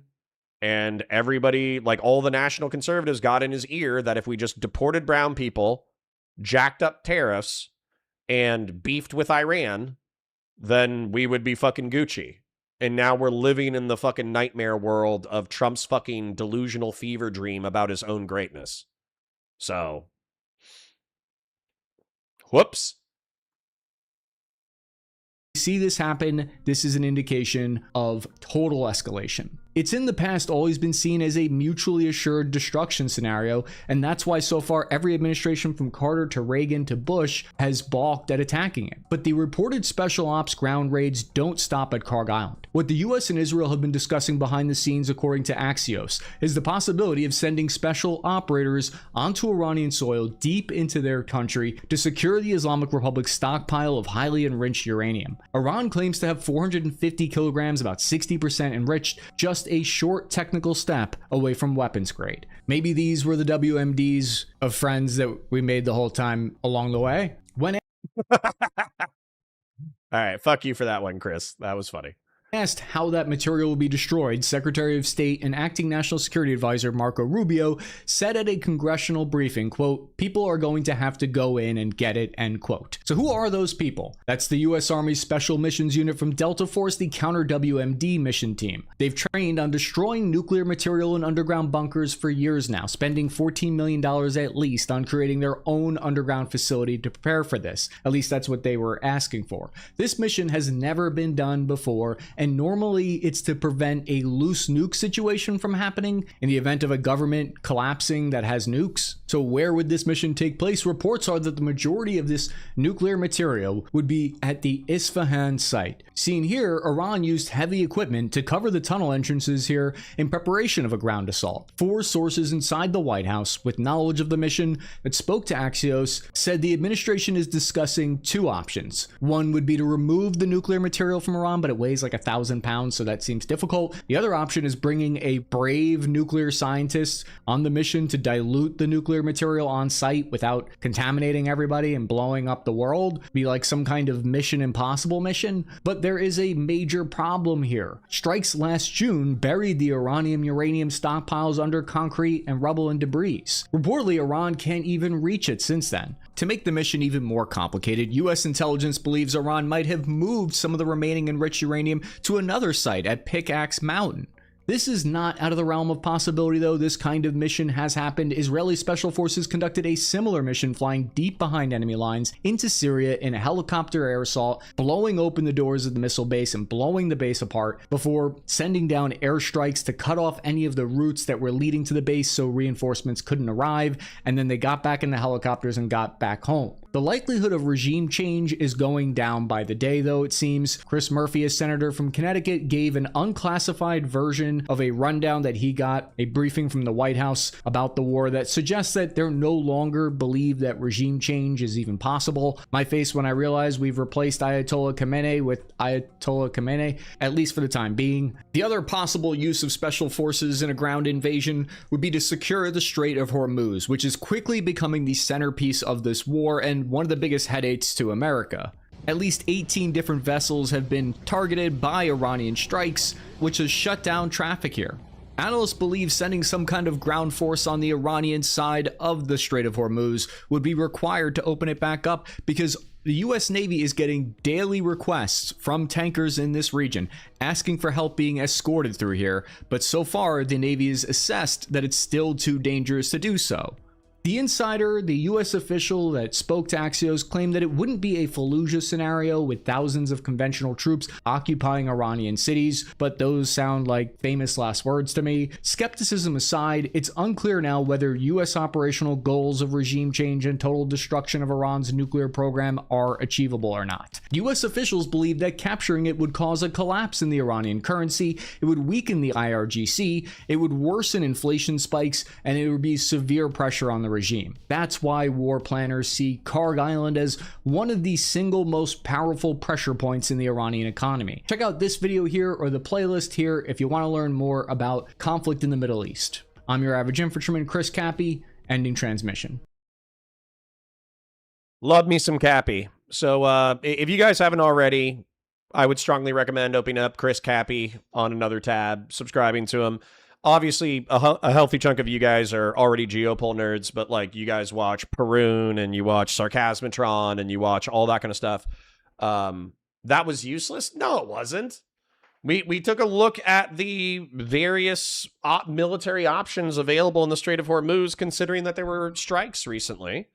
And then we kind of figured out the leverage points. And then weirdly enough, we figured out that the leverage points are too hardcore.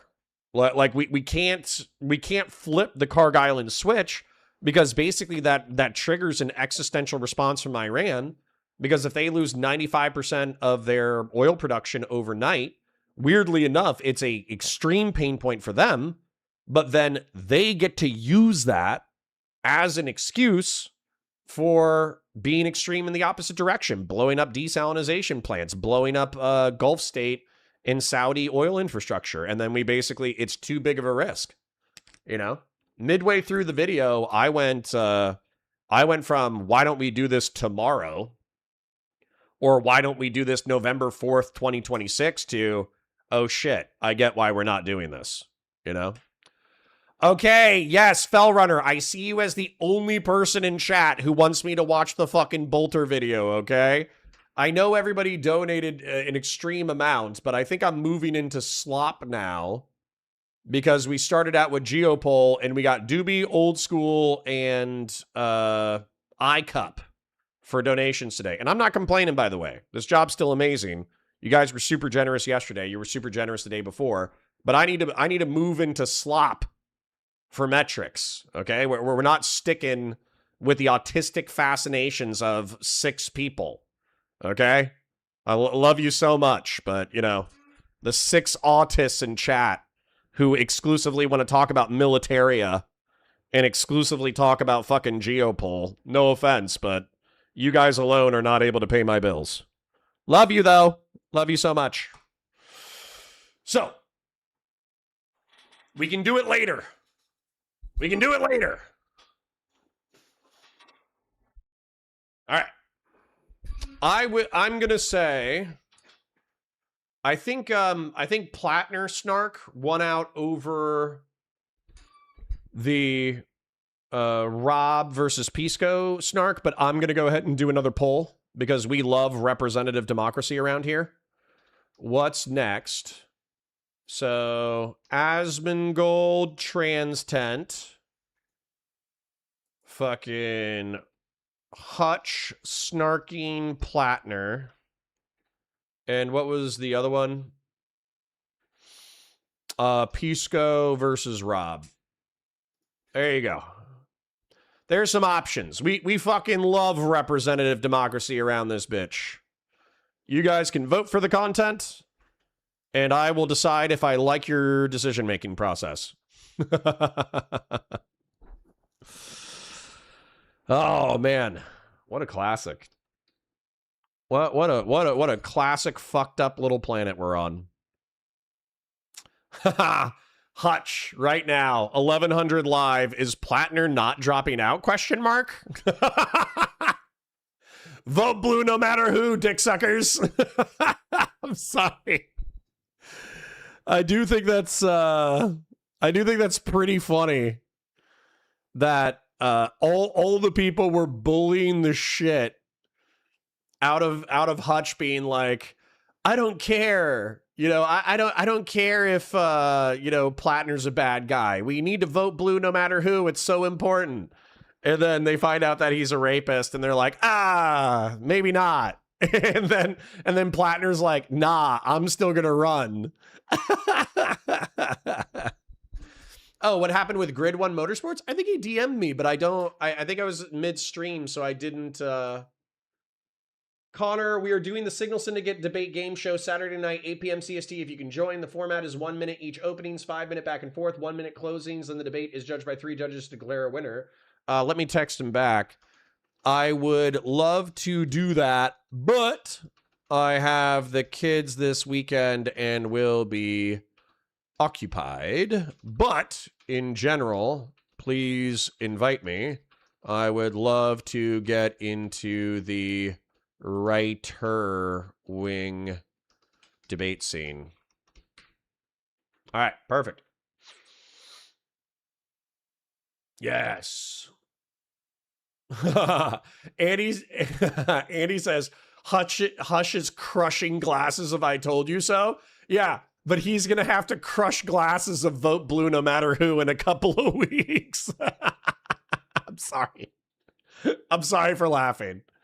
I'm sorry for laughing. I should not be laughing at a Democratic. Just go all the way down. A Democratic fucking or fucking Senate candidate getting fucking credibly accused of sexual assault and then starting a moral crisis of voting. I shouldn't be laughing about it, but for some reason I'm just an asshole and I think it's funny. So, anyways, let's go ahead and pull it up and let's do an intro and let's suffer together. Woo! Spicy meatball. Hi, guys. Welcome to Counterpoints. My name's Connor. I'm a science fiction, politics, and philosophy nerd, a Marine Corps and law enforcement veteran. I would argue a real Republican, and I'm trying to be a rhino, a Republican who is honest, has integrity, nuance, and objectives. And I got Mr. Hutchinson, my favorite pro-gun liberal streamer who snarked me in reference to my drama with Destiny.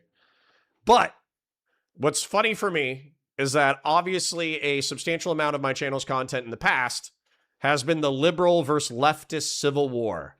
There are leftists who want to decommodify basic human needs and have workers own the means of production and result in a moneyless, stateless, classless society, and they want to use social democracy as a stepstone into getting into socialism or communism or social democracy or whatever the fuck. And then there's liberals who just believe in freedom and gay people being able to marry and hopefully less people getting shot by guns and, some level of economic justice, but within the confines of a free market, So we've been cheering for the liberals versus the leftists, although oftentimes the liberals are, we disagree on several topics, but that's okay. And so Hutch has been beefing with the leftists and the progressives because of a character named Graham Platner in Maine. He is someone running for Senate, somebody who is polling quite well, somebody who had an economic populist message akin to Bernie Sanders or AOC, who are both self-labeled democratic socialists and social democrats. And Hutch, as a liberal, had to make some level of peace that he didn't like economic populists. He didn't like left-wing populists, but Graham Platner won the vote, won the primary. And so he's been bullied for like a month that he has to vote blue no matter who. And then what happened was a credible rape accusation came out against Platner, and now he's fucking beefing with the leftists again. So, we're going to watch it. We're going to laugh. Could be funny. It is fucked up. Before we laugh, let's acknowledge that at the core of this issue is a wasted, drunk PTSD Marine allegedly sexually assaulting a woman, and that is not what I'm laughing about, okay? I'm not laughing about Graham Platner sexually assaulting a woman. I'm laughing at the vote blue no matter who lib-left civil war. Let's go. Thoughts? I have so many thoughts, I don't even know where to begin. I've been covering politics to one degree or another for about 10 years. And this was really the first time I'd ever seen this whole Graham Platner saga has been so jarring to me. I have found it so jarring. Watching the vast majority of prominent voices in this space run cover for this guy kind of me up a little bit. I'm not going to lie to you. It kind of me up a little bit. It just seemed like at every increasingly new low of this guy, to watch his most ardent supporters dig their heels in even more with each new crazy story, with each new glaring red flag, it reminded me a lot of MAGA. Like a lot. And it was just crazy making. I have felt like a crazy person for several months because of this fucking guy. Bueller with two... Oh, man. I'm sorry for laughing. I'm sorry for laughing. I'm not laughing about the sexual assault allegation. I am laughing at something that should be understood within the realm of politics by any sane human being. Okay? The Republicans are made up of, unfortunately, some extremely bad people at the top, but a third of the country, generally speaking, votes right wing. And a third of the country is not evil. Okay?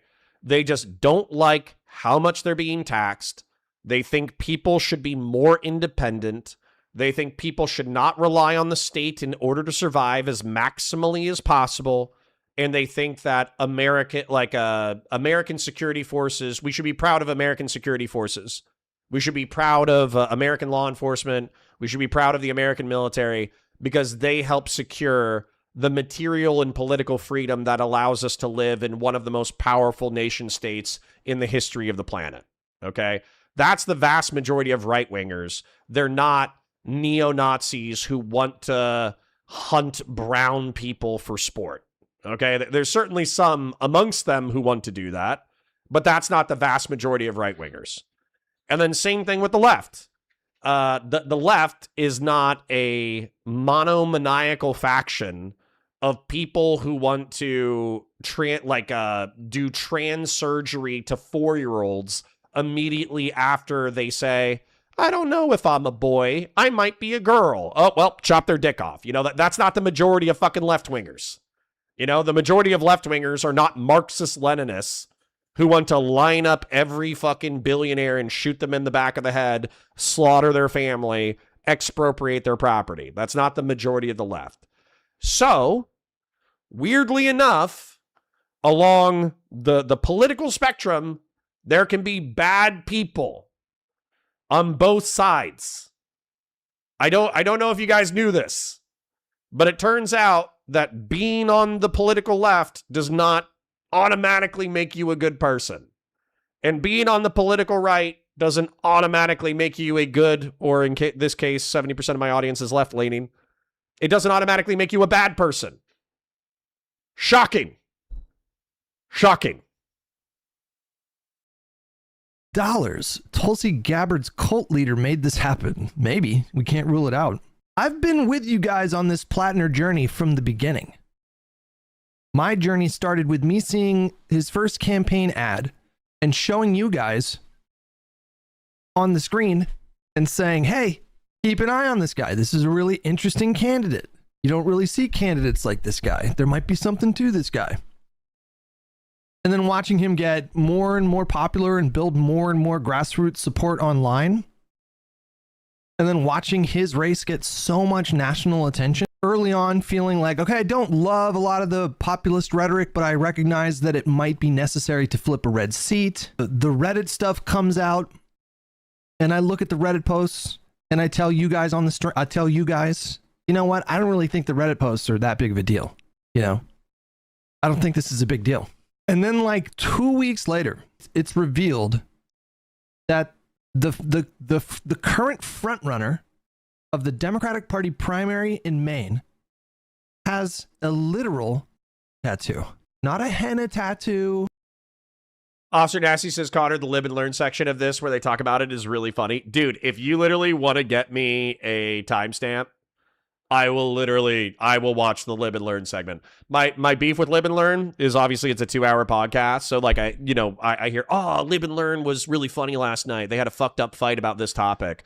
And then because I'm not pre-watching 2 hours worth of content before I come to stream, I basically spend like 30 minutes listening to the opening. And then somebody says, oh, it actually happens at 1 hour and 20. Then I fast forward to 1 hour and 20 and I cover half of what I want to cover. And then I fuck up the segment, right? So If you want me to cover the live and learn segment, literally find the argument and find the timestamp. I will happily fucking watch it. Not a temporary tattoo. He didn't draw it on with a marker, or draw it on his skin with a marker. No, he has a literal, permanent tattoo. And of course, my first reaction is like, well, he's got to go. So hold on. Being attracted to the side that advocates for immoral policies doesn't make you a bad person, so some communists are good people, Connor. Yeah, they're probably good people. They're also stupid as fuck. Right? Where is your... I've already said this like 1,000 times, and I don't want you guys to distract from the content necessarily. Quick shill, by the way. Like the stream, share it with your friends, engage your chat, super chats if you got them, memberships if you got them. But you understand that, like, some people can be good... My bar for good people is wake up, be socioeconomically productive, pay your bills, maybe pay your taxes, and then fucking take whatever extra energy you have, take a little bit of recreation for yourself, and try to make your community a better place. Make your family, friends, community a better place. I know for a fact that there are communists who probably meet that bare minimum threshold of what I think is necessary to be considered a quote-unquote good human. But just because they're a quote-unquote good human doesn't mean they're incredibly fucking stupid and wrong about politics in reference to thinking that the end state of humanity is a moneyless, stateless, classless society. Okay? If you think the end state of humanity is a planet that does not have any kind of tracking of monetary exchange, I don't know why you would think that. If you think we will ever not have any kind of government whatsoever, we will not have a state, I don't know why you would think that. If you think that there aren't going to be class divisions, meaning that there are going to be tribal groups of organization within society, and there are going to be haves and there are going to be have-nots, I don't know why the fuck you would think that. So it's not that communists are necessarily bad people in that they don't meet the bare minimum threshold of what I think is necessary to be considered a good human being. It's that they're stupid and they're fucking wrong. And their politics suck. Right? That's it. Fellrunner, thank you for the chip. I appreciate you, King. Quick shill. Like the stream, share it with your friends, engage your chat, super chats if you got them, memberships if you got them. I'm not sweating it. Today is a little bit of a slower day, but that's totally okay. You guys were incredibly generous yesterday and incredibly generous the day before. So if it's just 30 to 50 or 30 to 100 of me and my boys and girls hanging out, yapping about politics, and you guys are tapped out, don't fucking worry about it. We had a beautiful week already. So, anyways, looks like you guys are fighting. I'm going to let you guys fight in the chat instead of fighting you myself. Obviously, right? And I assumed that everybody else was going to be on the same page. Because, and I cannot stress this enough, he has a literal tattoo. I just assumed that would be the end of that. And then to watch like everybody in the space, basically everybody. Am I crazy? I'm not crazy, right? It was like the vast majority of people in left media that ran cover for that to one degree or another. Some of them were like not like, you know, running full defense or whatever. But it wasn't just the tanky sphere. That's the point. It wasn't just the tanky sphere. It was like the normie dem sphere too. And I watched it play out and I thought, we're really doing this, guys? Folks, are we really doing this? Okay. I do want to watch Hutch bitch, but Officer Nasty did find Lib and Learn crew, which is Pisco, IRI, Soy Pill, and Hutch, fighting about this very topic at 1310 on a recent Lib and Learn episode. So I kind of want to see Pisco because I kind of want to see Pisco because he was so hard on Hutch during this entire fucking debacle. And he jumped onto my stream to confirm that if there was a bad guy who was the difference between a Democratic majority in, in the Senate. And this would open up, impeaching Trump, and this would open up, holding the Republican Party accountable for the corruption that they've swept forth for the past 2 years. Would I be willing to vote blue no matter who, even if it knocked out a quote-unquote moderate Republican like Susan Collins?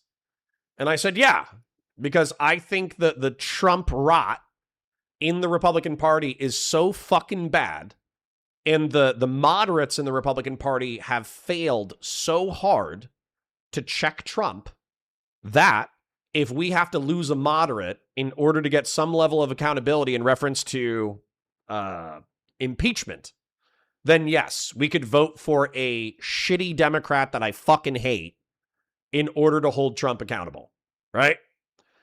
And apparently Hutch wasn't willing to say that, or at least he was hemming and hawing a lot about it. Where he, it was a fucking struggle session between Pisco and Hutch to say vote blue no matter who, enthusiastically. And so this could be quite fucking funny, where Hutch is going to, get onto his high horse and be like, oh, so turns out my reservations were correct, you fucking butt fucking son of a bitch. So, once again, we're not laughing about the sexual assault. We're not laughing about Graham Platner allegedly getting wasted, having PTSD, and sexually assaulting a woman. That's not what we're laughing about. What we're laughing about is the struggle session between progressives and leftists trying to force libs to vote blue no matter who in reference to Platner, and now them being hoisted by their own petard. Okay, let's take a look at it. For the race anymore. It's an easy calculation. Oh, no. It's pretty wild that this played out the way that it did, especially after on this podcast, we've had serious long running debates about how far would people be willing to go in terms of who they would vote for against a Republican. And I mean, I agree with P-Scale.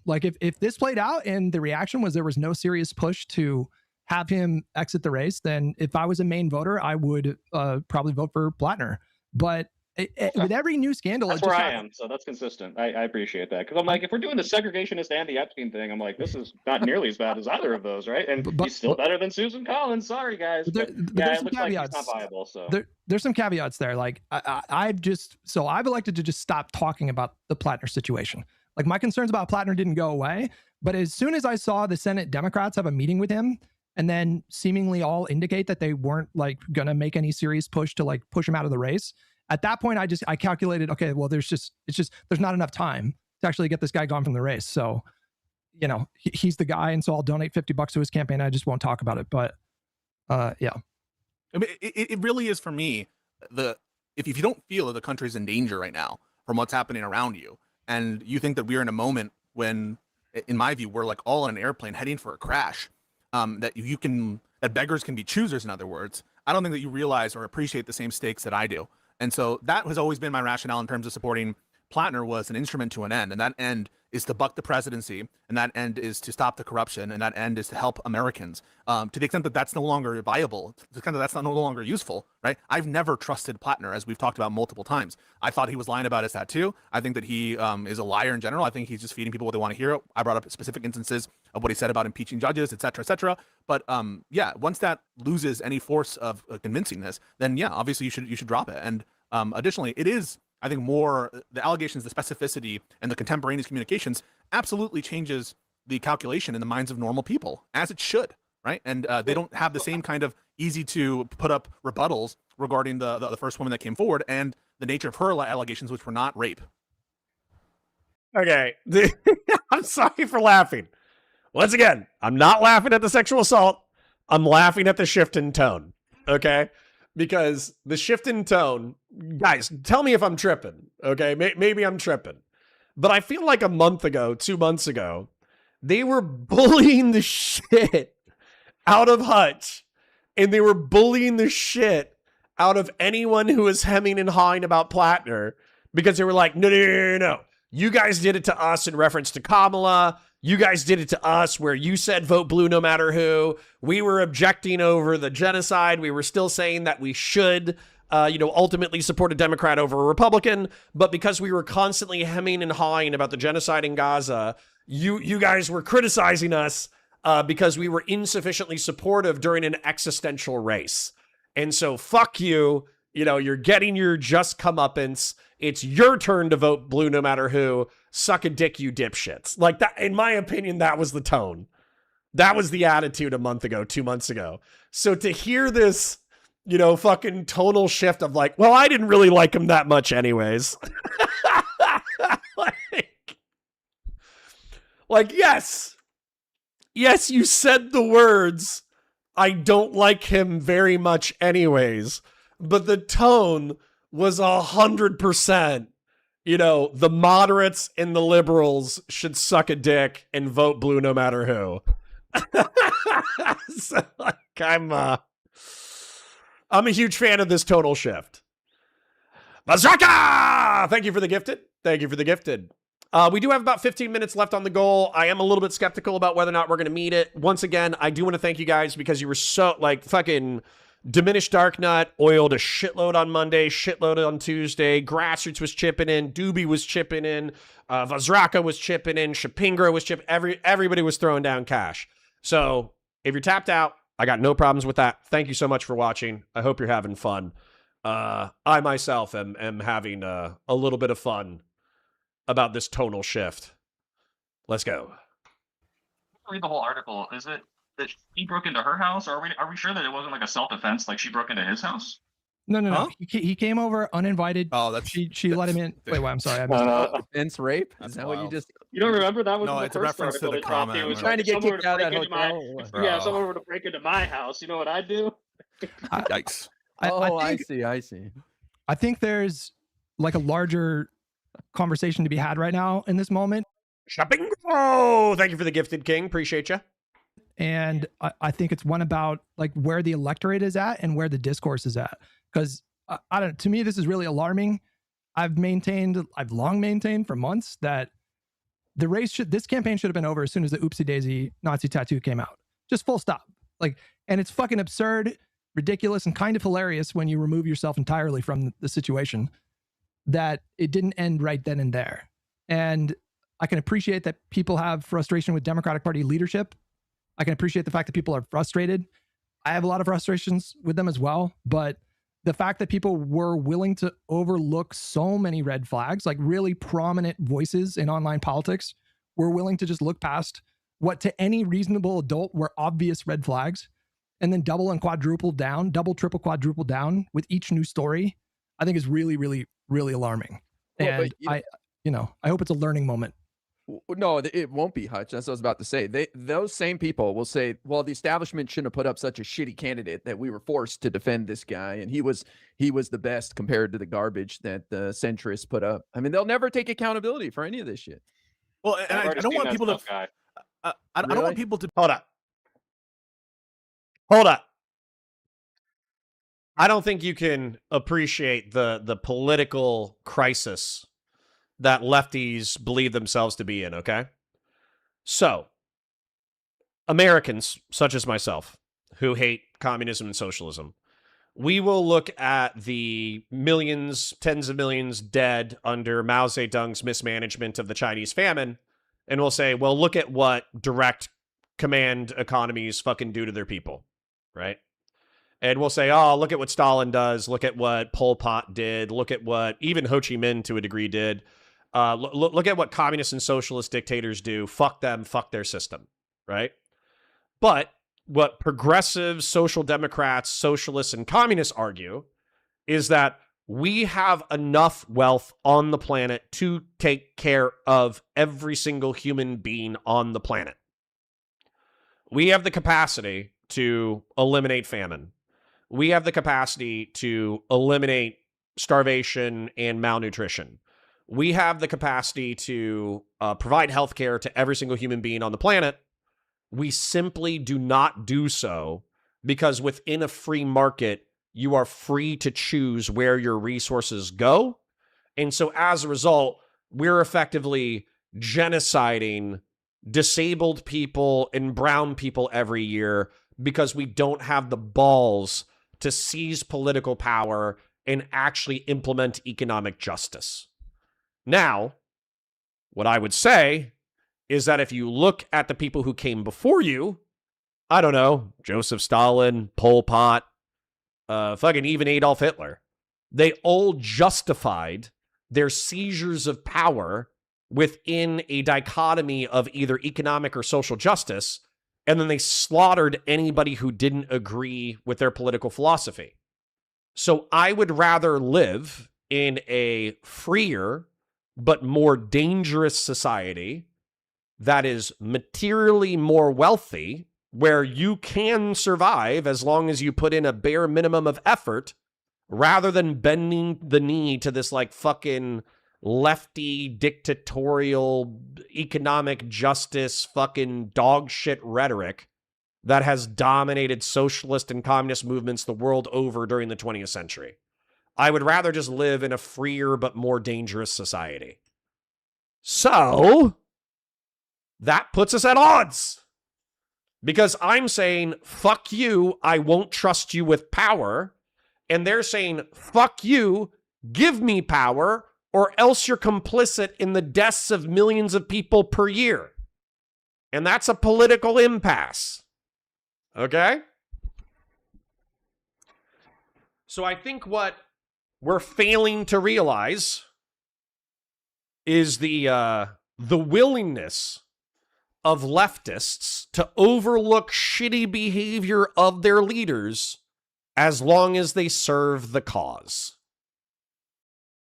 To be too for normal people in the chat here who are like watching and like feeling bad about themselves or whatever, I like none of you thought that Graham Platner was a rapist. I didn't think and don't think that he was a Nazi, although, you know, time may tell. I now think that these allegations are credible, more likely than not. And you are allowed to change your diagnosis as circumstances change. Everyone here, all four of us, I believe, supported Platner in the general election pre these allegations coming out. Find your favorite Democratic influencer and tell me that they didn't. And if you do, by the way, I think that I'll show you someone who wasn't making the correct moral calculus at the time with the information that existed then. I'm not talking about the general, though. There were a lot of really prominent voices that were insisting that he had to be the nominee during the primary. Okay, sorry, I need to argue with chat real quick.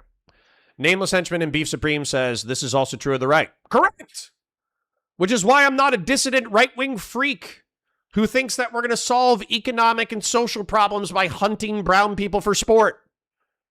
It's almost like I spend a substantial amount of time on my channel criticizing the far right. It's almost after I got bored of the liberal versus leftist civil war, we went to exclusively criticizing dissident right-wing, grifting right-wing, and gamer right-wing ideologues. Because the truth is, there's plenty of pieces of shit on the right. Absolutely, you're correct. During the primary. Yeah, when you say he had to be the nominee. It was the whole online left space, with very few exceptions, were insisting that he had to be the guy. But you failed to mention it today. Okay, guys. Okay, fucking, you're right. Okay, the far right wing is bad. Okay, just because I'm criticizing the far left and their progressive enablers, just in case you thought that I thought the far right wing was good. The far right wing is also bad. I hope that makes you feel better. A lot of these people were calling these centrist smears. A lot of these people were insisting that the last round of allegations should have been summarily dismissed because of the politics of the accuser. Like, it was fucking disgusting. And, you know, those people, I agree with you, Ira. It should be a learning moment. But what these people are going to do is they're going to try to find a way to spin the blame on the establishment or whatever for not putting up a candidate suitable enough to challenge him. And there is some truth to that, to be clear. I'm not even saying there's no truth to that, but the people that doubled down and insisted that every one of us that had serious concerns about his candidacy were just buying into smears. If they were reasonable people, they would do some reflecting after this. See, I was consistent, Hutch. I was like, hey, Kyle, I think you're doing the MAGA defense here, Mr. Kulinski, but you know what? We should still vote for him. So, you know, this changed not a lot for me. What has Kyle Kulinski said? Anything, or has he gone radio silent? Oh man, I'm not sure. Because he was a big champion of Platner and the whole. These are fundamentally different things, right? So on the one hand, there's a array of statements that one could make that are fucking not defensible. These are statements saying offhandedly dismissing A, B, or C, saying that the Nazi tattoo had like a good response from Platner, saying that it has to be Platner over anyone else, as opposed to he's the least bad option. Those aren't the same thing as saying in the context of a race, supporting a candidate, the best option is Platner in terms of electability, or in the general saying the best option in terms of electability and in terms of harm reduction is Platner. I just want to be clear about something. I don't retract a single thing I said regarding what I thought was the correct moral choice in the given situation. And I would call anyone who thinks that it was correct to just sit out in the context of a general election with the information that we had now, or to on the other hand endorse Susan Collins. I think that is the wrong lesson to take from it. I think the right lesson to take from this is we need more competitive candidates and better vetted. Sorry. I'm sorry for laughing. I'm not laughing about the sexual assault. Rawhead Rick says Kyle should double down. Platner's awesome. I'm sorry for laughing. I shouldn't be laughing. I do love the energy flip though, because the energy flip reminds me of when the liberals were getting accosted for voting blue no matter who for Kamala Harris, right?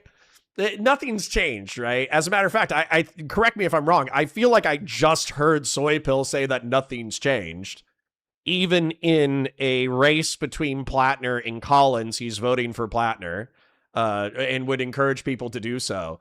But the energy shift is Kamala people defending the fucking genocide, right? And by the way, we've already talked about like genocide versus UN definition versus Holocaust definition versus casualty stats versus ethno-religious cleansing. We've already done all that shit. I believe it's ethno-religious cleansing. I'm just using the verbiage of the Democrats. But like the energy shift is the same thing as Kamala, where the liberals are like, yeah, her supporting Israel doing, attempted ethno-religious cleansing in Gaza is bad, but Trump is worse.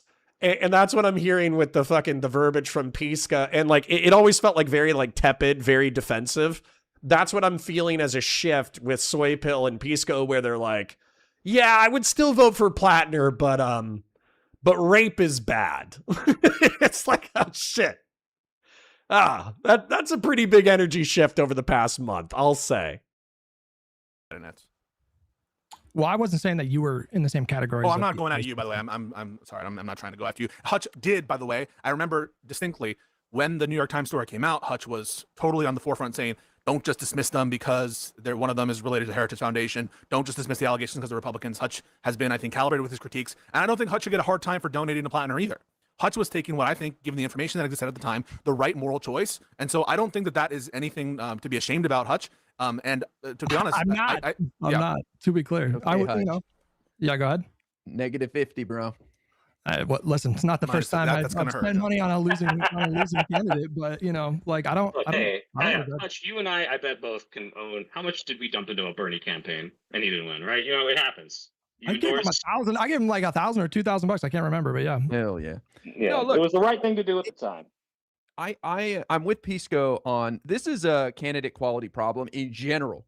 I think that these people like Platner, and I'm going to say some of these DSA candidates in New York too, like some of these people have no business running for anything. And I think that the only reason they are is because there is a lack of good candidates. But I think Platner actually plays into that too, because imagine how many good quality people aren't running for office right now because they're like, I had a couple rough relationships 10 years ago, and I don't want the New York Times interviewing my ex-boyfriend or whatever. I did some crazy shit, whatever. I don't know. I'm not trying to excuse his behavior, but there's a lesser degree of what he did, like the first round of accusations, the uncomfortableness and the roughness with women that I'm willing to bet a lot of qualified people don't want anything to do with. And they're like, I'm not running for office. I don't care. So I think how we react to this Platner situation is important, keeping that in mind for future candidate recruit. Okay, Rawhead Rick. I appreciate you trying to start a robust conversation in the chat, but if you could chill out a little bit, like I would appreciate it. Like articulate the same idea in a more tactful way, okay? Because it sounds like what you're saying is we have decent political reasons to believe that the allegations are politically motivated, which, by the way, I don't think is necessarily true. I think at least in interviews, she has said that she pretty much shares Graham Platner's political ideology, but in the interest of truth and transparency, she came forward after, I don't know, meeting some fucking political operative who does social support shit for sex victims of powerful people, right? So I think you can say I'm skeptical due to the political timing of her allegations without doing, Hassan Piker 2010, vet bro, not even vet bro. What would you call that? Frat bro. Frat bro rape apologia, where it's like, well, why didn't why didn't she report it earlier? Why didn't she go to law enforcement? Why didn't she tell everybody he was a rapist? It's like, okay, like we did the whole Me Too discourse for a reason. There's a ton of reasons why women don't immediately report the gratuitous details of their sexual assaults to all of their future partners and to law enforcement and to their friends and to their therapists and to their family the moment it happens. It doesn't, you can be skeptical of the political motivations while not jumping to 2011 fucking sexual dynamic talking points. Anyways. Recruitment as well. Yeah, I need to go grab some water. I'll be right back. That there are levels to this, and I think that there are degrees to which you should and should not have a given reaction. One thing to note is, number one, the moral difference, I think, between the Republicans and the Democrats overall. The less said about that, the better. You guys know what I was going to say there, so I'll just I'm going to move on from that in terms of what the Democrats are willing to hold their politicians to account for. But also, not everyone, I think, views candidates and politicians like we do as like tools or means to an end. And I do believe that there are a lot of people who today are brokenhearted because they believed in Platner's message. They believed that he was a change in politics. They didn't think that he was a rapist. They didn't have a reason to think that he was, the bunch of this stuff, maybe they were lied to, or maybe they believed the stories, but they didn't think that it was disqualifying or that he had changed or anything like that. And so to those people, I don't think that you need to hold your head in shame. I think that you guys cared about Paul. A lot of you, not everyone, again, everyone has their own different stories, different statements that aren't justified or whatever. But in general, I don't think that there's anything wrong with being involved and keeping an eye towards having a different kind of politics. And I don't think that you have anything to be ashamed about unless, you have an individual statement or something that you believe to be unjustified. Hey, real quick, guys, does this sound better? Yes. It actually does. Okay, I'm just going to use my phone then. Let's do it. No. Okay. Are you seeing people like disillusioned, Pisco? Because this feels kind of like disappointed, John. I think. It sounds like you're describing a John Edwards moment here, where people put their heart and soul into this guy, and he turned out to be a piece of shit. Is that what you're trying to offset here, or you're trying to speak to? Because I haven't seen that, but I'm curious if you have. No, I'm seeing people who are genuinely disappointed and crushed that someone that they thought was someone who didn't have this in their past, or maybe they did a couple bad things in the war. But in general, the allegations, maybe he was a little bit rough, or they don't believe the story because he's a Republican op or something. That when a story like this drops, where the political bias, as alleged, is on the other side, and when there actually is good reason to believe in the specificity, in the detail, right? We're not going off like, it is specific almost to it's graphic, right? It is graphic. And again, there's some corroboration for it that was what they were not waiting for. That's what they were not expecting. And it feels like now they have to do this choice, either, give up this brand of politics or something that they truly believed in or whatever, or give up their morals or something like that. And that that is a tough choice for them. But for people who never trusted Platner, or who didn't like him generally or whatever, or who just thought him as an instrument to an end, it's very easy to shift off of that. But all I'm trying to say is there's a group of people who were very excited by his candidacy and who today must be feeling very let down. And I don't think it's as easy to dismiss them as being like, well, they're all the Hassans of the world. They're all the propagandists of the world. I do think that there was something there for those people. I don't have a problem with people who believed in his message and his politics and his vision. That's fine. But if you gaslit other people about this guy's obvious problems and insisted that you were playing into smears by voicing very reasonable concerns, you should be ashamed. Yes, 100%. And you should reflect.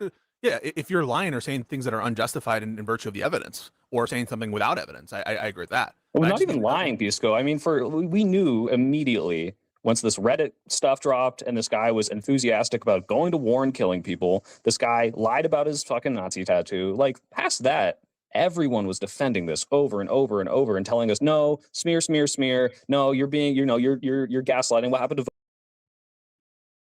This is another thing the Democrats need to deal with. This is another thing they need to deal with, okay? I know there's a generational gap, but, all you really have to do is watch 9/11 2001 footage for 2 or 3 hours, and you'll understand why Americans were out for blood immediately after the War on Terror. And then all you have to do is Google what jihadist organizations were doing during the War on Terror, both to our troops, where people were sodomized, raped, tortured, killed, or what they were doing to civilians within their own countries, sodomized, raped, tortured, killed, and or who their targets were, disproportionately civilians, and when they went after government forces, they did fucked up shit to indigenous government forces. And then at that point, it's like, fuck you, right? Like that would be my attitude. If I was at a bar and we were talking about like our histories, and somebody would, and I was like, oh yeah, I was in the Marine Corps. And then some soy pill. So I respect Soy Pill, by the way. He works out. I'm proud of him for working out, all that kind of stuff. And then, but I still think he's very soy. And so let's say we're at a bar and I go, oh yeah, I was a Marine. And he's like, he walks up and he's like, aren't you ashamed? Aren't you ashamed that you were part of an illegal war slaughtering brown children? I'd be like, no, you fucking retard. Like, you don't know what you're talking about. You weren't a part of the conflict. You didn't study the rules of engagement. You didn't deploy. You didn't watch the way that American forces conducted themselves. You didn't watch the way that, like, I don't know, jihadist organizations were conducting themselves during the conflict. I went over it before. Like, I do not lose an iota of fucking sleep over Saddam Hussein being deposed and killed and there being an opportunity for a new Iraq. I think Iraq was a geopolitical mistake because of how much blood, treasure, and political capital it sucked out of America. But as far as going into Afghanistan, killing the Taliban, finding Osama bin Laden, sending in a special forces team to kill him in his fucking house, fuck you. That's exactly what we should have done. So, you know, this whole, you know, Democrats are ashamed of American military action overseas to the point that they think any American military action is bad, I think is dumb as fuck, and it's very toxic. Old School for Two says, we doing my Dune video today? Yeah, we should. Let's do it today. I would love to do it today. Let's engage with this until, what time is it now? It's noon. Let's engage with this until about 1 p.m. And then I would frankly love to do the Dune video. Yeah. Vote blue no matter who, when Mills was still a viable candidate. And I'm sorry, like, there are so many people right now that should eat their own fucking words and shit for, like, telling us, like, no, you were wrong to criticize him then. That was fucking bullshit. Well, and then I feel like I was sitting there where I'm like, well, he won. Huh? Weren't you on the panel defending Platner? It's the same calculation for some people. Yeah. I'll just be honest with myself. I thought he was the best position candidate during the primary pre-general to beat Susan Collins. That vision, I think, has crumbled and is not true. But at the time, I genuinely believed that. I mean, I said if Platner wins the primary, we should go for him. But I'm sorry, like, this was one of those things where, like, from as soon as any of this dropped, you know, I was one of the people that was like, this is not a person with good judgment. I mean, and don't get me wrong. I mean, like Guy was someone who was able to pull me on that, what was the AG in Virginia, who was like, you know, saying MAGA kids should die or whatever. I'm like, well, you know, what is the other option, right? And that's where I still am. I'm like, hey, look, if this ruins his viability and he has no chance, okay, it doesn't really matter. But if he still has a chance, I'm still endorsing. I don't give a fuck. I don't want Susan Collins to win. So, but if you think, as I did, by the way, in the context of Joe Biden, I'm not comparing the Joe Biden dropout in any other respect other than in the following respect. It's a comparison. The comparison is only if you think there is an opportunity for Joe Biden to step down in that context of 2024 and have a candidate who has a better chance of winning. We're dealing in percentages and percentage chance. Then that is preferable. If we can convince Platner at this point to drop out, given the everything falling out from under him, there is an opportunity right now to do the smart tactical choice. Yes. That's in line with my harm reduction views. That's what I want to do, and that's why I'm calling on him to step down. But like, we are in a fight for our country right now, and like, anyone who thinks that we have this luxury, I just think you're not seeing the plot, and that's I think what you need to take into consideration first and foremost is stopping this lawless alleged president. Well, I just want to say, I think two things can be true, that Platner can be a disaster, but also Mills ran a bad campaign. As much as I wanted her, and on paper, she sounded great. Again, I joke, at 78 years old, starting a new career, whatever, but she ran a bad campaign. And so maybe this gives an opportunity to some younger more exciting person to pick up the pieces and hit the ground running. I mean, they still have time. I don't think it's the end of the world. Real quick, Pisco, Wick is DMing me and asking you specifically, was the Wick class correct in their call? With respect to what?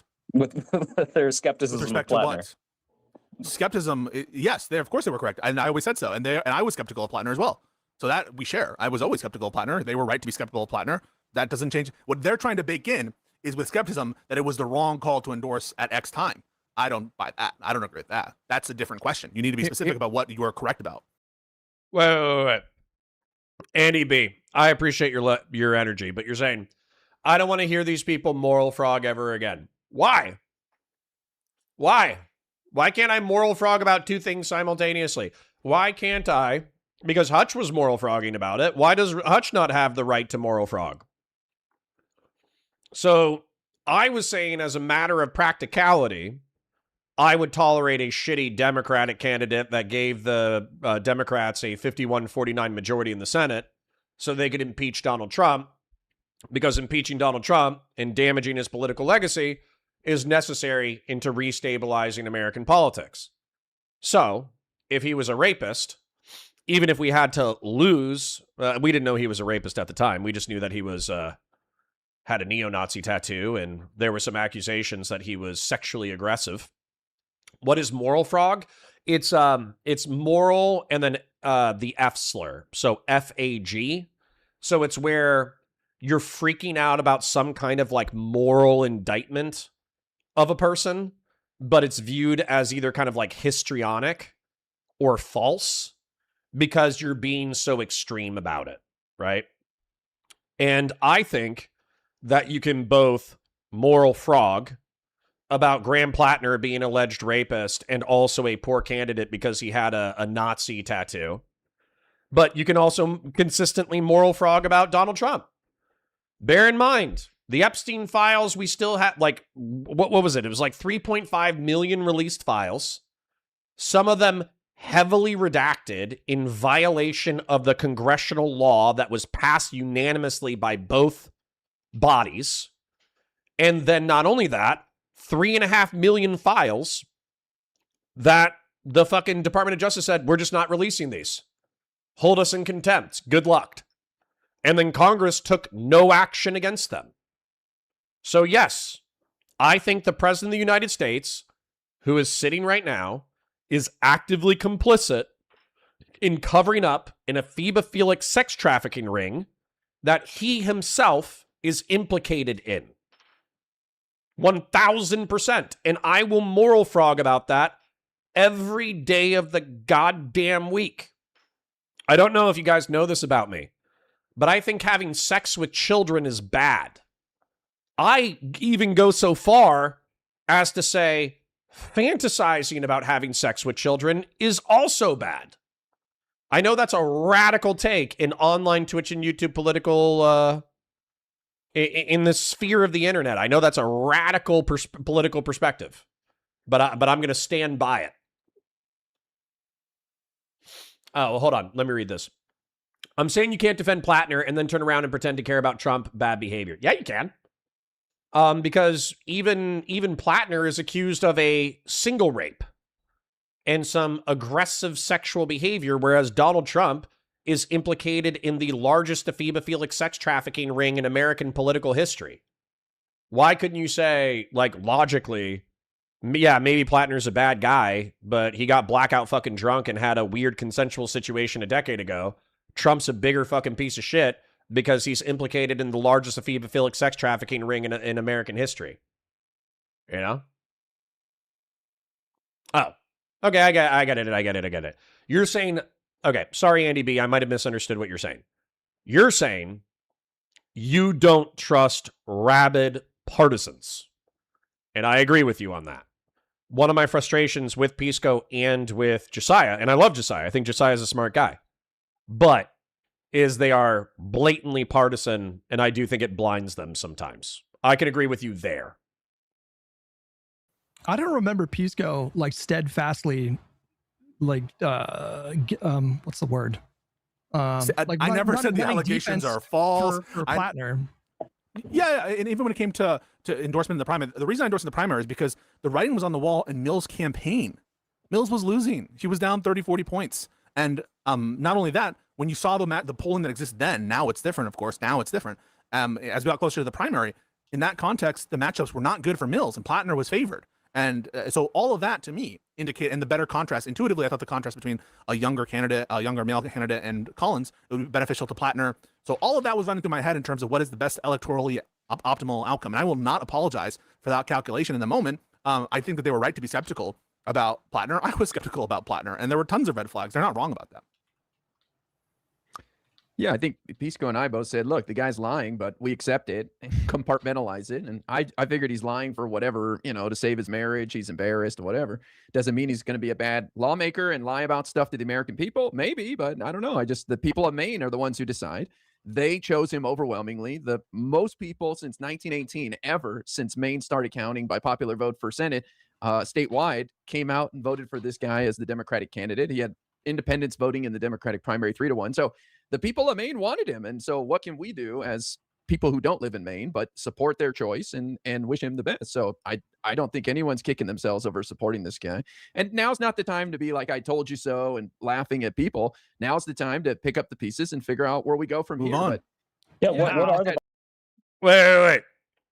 It might be a little bit of time for I told you so from Hutch and Wick. Matter of fact, here's Hutch's video saying I told you so.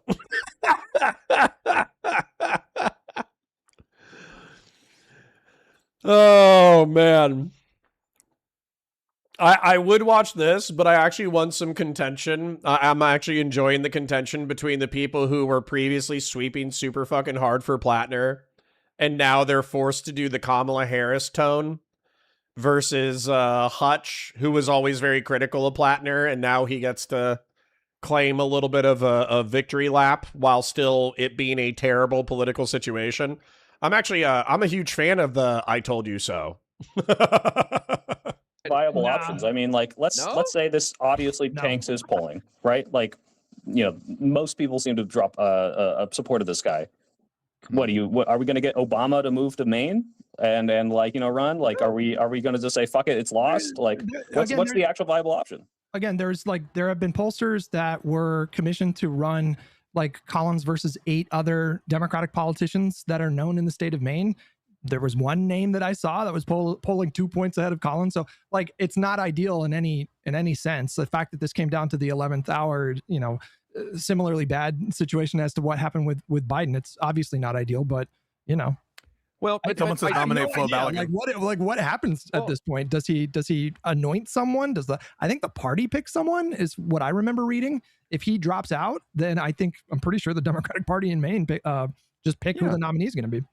Yeah, the party will pick a replacement. But I see all these people saying it's over, Susan Collins is going to win. Nothing has changed here about why people are voting. Like, the underlying reason to go out and vote in November is the economy, Trump hiding the Epstein files, the war in Iran. None of that changes because the Democratic candidate is changing or there was some chaos on our end. I don't think people give a shit who the Democrat is right now. They're voting for anybody with a D next to their name. Yeah, but Guy, you got to understand, like, sure, politically informed people are just going to say vote blue no matter who, even if they replace them with a completely unknown.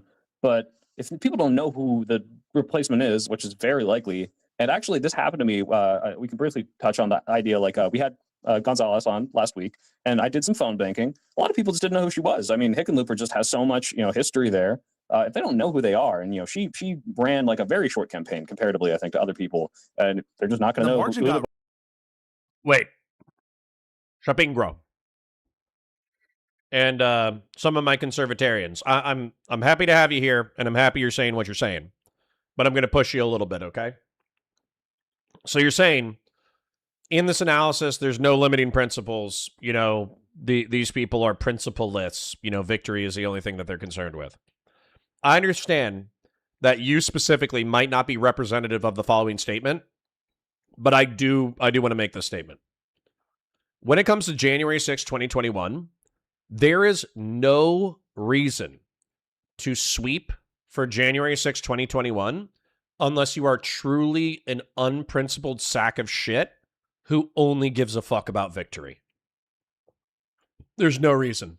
There's no reason to sweep for it. There's no reason to apologize for it. There's no reason to steelman it unless you are an unprincipled fuck who only cares about victory.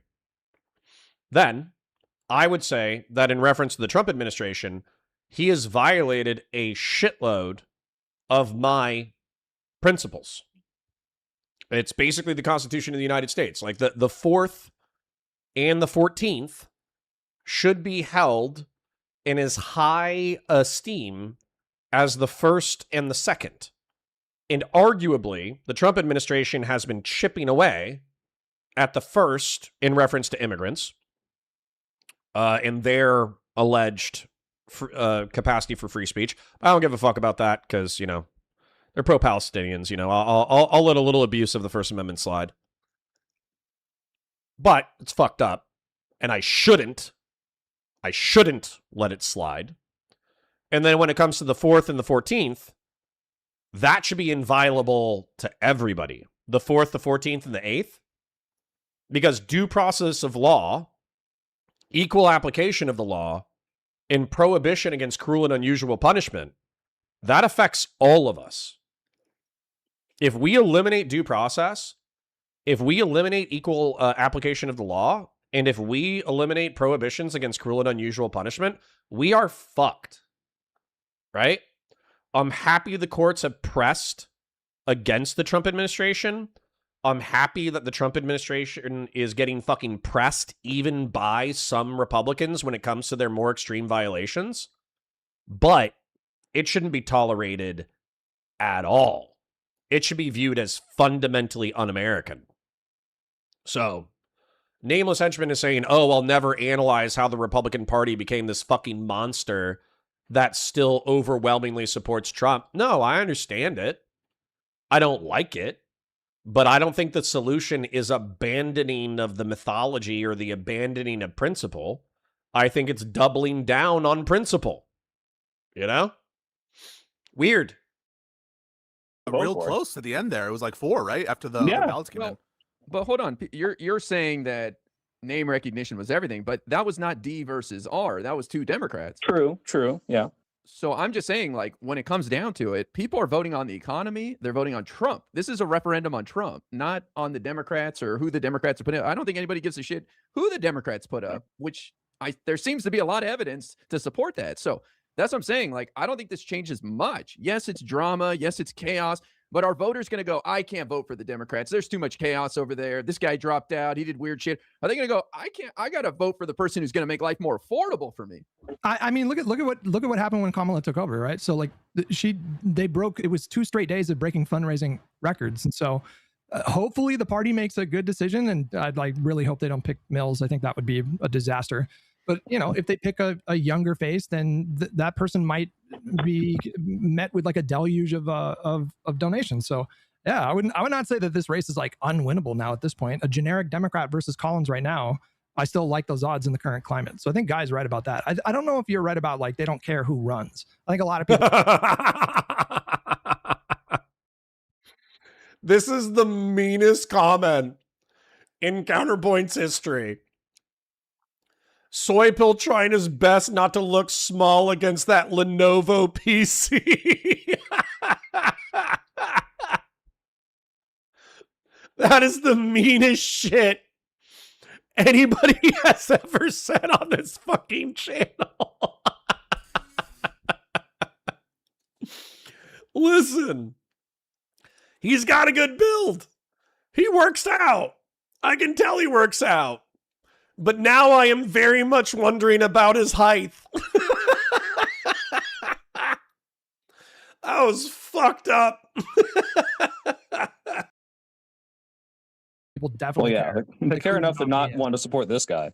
But maybe we should do that thing they're doing where they just like throw in guys with like random, you know, it's Barack Obama, you know. Dude, it was Paul the Fourth. But Paul _I_V. Oh my god. The second or whatever. We gotta name a guy, generic Democrat, and have him run. But to your point before, Pisco, it was like I don't know who said it. Was it Pisco or IRI that said now's the time to just like move on? I don't agree with you. Like if you're just one of these people that genuinely liked his message and you weren't like shit talking people, that's one thing. That's fine, okay. But there are a lot of prominent voices that should be very much held to account over the next week. Pull up receipts, including the pod boys. Pull up receipts. Don't let them forget that they fucking gaslit people. Oh, yeah. Okay, I'm Or what? what? I'm not making a no, not or what. Or Soy Pill is 5'4". I don't know if you're that's the perfect height for a girlfriend. I'm sorry. Sorry. I love my short kings. But I think the average female height is fucking 5'5" or 5'4", and I'm not hating. I'm praying for my short kings. Okay, average female height. I want all of the tall queens to stop being judgy bitches and to date and or marry the short kings, so we can balance out our height as a species. But yeah, the average female height is 5'3.5". 5'4" is literally the perfect female height. I'm sorry. Oh, I'm sorry. Paul for 10 says sorry, but I had to make that joke. Dude, it was fire. Are you kidding me? Plus, I'm on the outs with these fucking people anyways. I'm sure we'll collaborate in the future. I'm sure Pisco and I'll fight in the future. I'm sure 6 months to a year from now, Hutch will forget that I was criticizing Destiny, and I'll forget about the drama, and we'll do another collab stream. IRI and I don't collab that much, but Soy Pill and I don't really collab that much anyway. So if you wanna make silly fucking jokes, go for it, man. I'll fucking, also like Hutch was milking the fuck out of the drama too. So if you guys throw some elbows, I'm not exactly gonna cry about it. Or what? Right?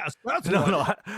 You can't do the Platner voice anymore. It's canceled. But for what? So who are the class of people? So for example, I'll just be upfront. I endorsed Platner before the primary was over. I'm not talking who needs to apologize. No. I'm just asking who are the people who need to, because let me just give you a little bit of a paint.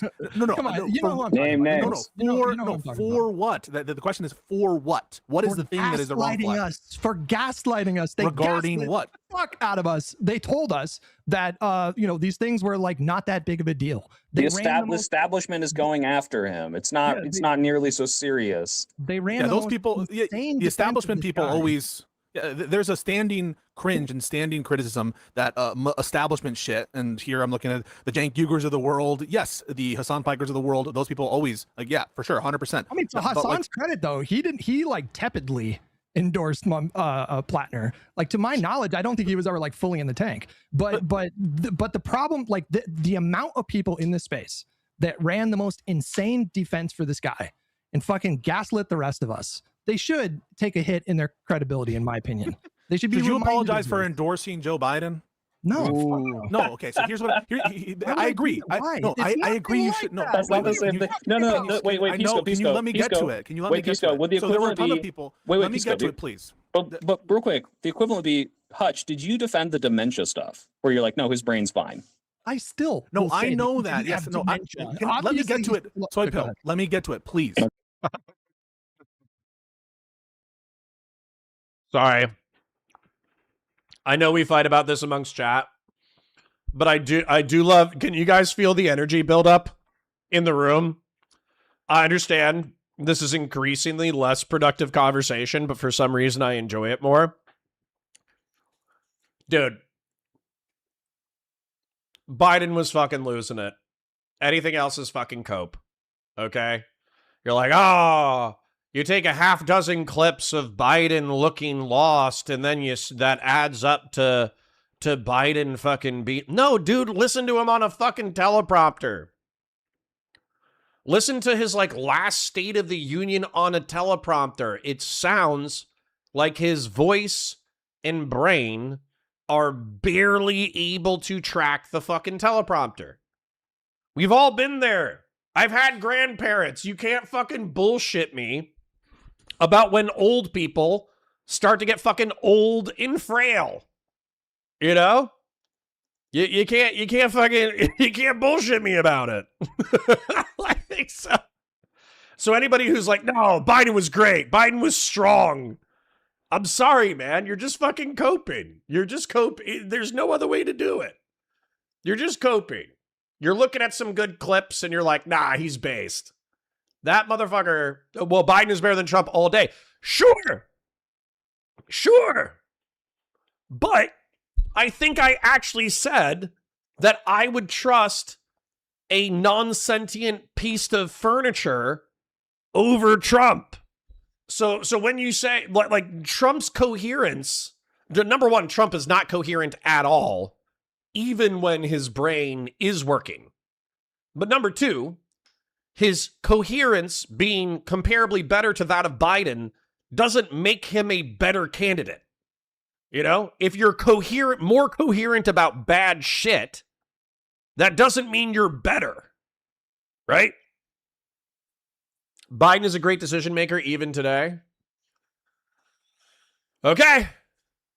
Listen, we're not going to feel the same way about this topic. It's fine. But I, truly, if you had given me a choice between like a barely sentient have you seen the potato light tests? Potato light bulb test. So I think what they do is they take a potato and they make it some kind of like feedback loop mechanism. And apparently there's enough like electricity within a potato that you can actually like light, you can power a light bulb temporarily or something. Okay. So if you gave me an option between Donald Trump, and I'll move my camera out of the way because this is an important point. If you gave me a fucking a choice between Donald Trump and this potato with a light bulb jammed into it, I would pick the potato with a light bulb jammed into it. Okay? So saying that Biden is better than a potato with a light bulb jammed into it, sure. But that's a pretty low bar. Okay. I would, of course, never say that Hutch threw under lied about cognitive decline about Joe Biden. I've never made that claim. Obviously, individuals, to the extent that they're saying things that totally unjustified. I'm definitely a douche house. So, Beef Supreme asked an important question. Is your house a douche house or a turd sandwich house? That's an election episode from South Park. And it's basically like, what do you choose when you have two bad choices? And the fight is Randy doesn't want to vote for a turd sandwich because it's poop and it's gross. And then, who is it? Sharon? Sharon, his wife, doesn't want to vote for a douche because a douche is like a vaginal cleanser and therefore it's sexist. And I will say, based off of the choices between a douche and a turd sandwich, I am 100% as a matter of fact, we'll go ahead and do a poll. We'll do another poll. Douche or turd sandwich? Who are you going to vote for to be the president of the COG? Let's see.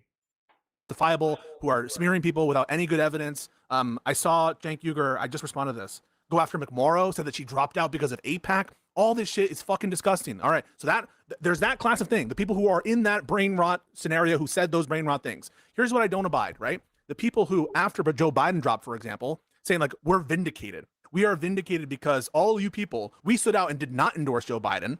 And you guys did, and now you guys fucked up and you guys suck. Now, here's the difference, right? Someone like Ezra Klein, who did endorse Joe Biden, but who called out all the bad stuff all along the way, I think made the right calculus, right? Because that is someone who is being honest and being more upfront about like the problems that Joe Biden was facing. Notwithstanding that, it was the correct decision. And it's the only way in which I'm comparing it. I'm not comparing it in any other respect. I'm not saying that Joe Biden is like a rapist, all right? The way in which I'm comparing it is the moral conclusion on the endorsement, especially in the context of the general. To me, that's not a close call. And there is zero vindication for people who, in my view, like were about to stand out of the general election or to say, you know, maybe Collins gets voted in. That I think is unjustifiable.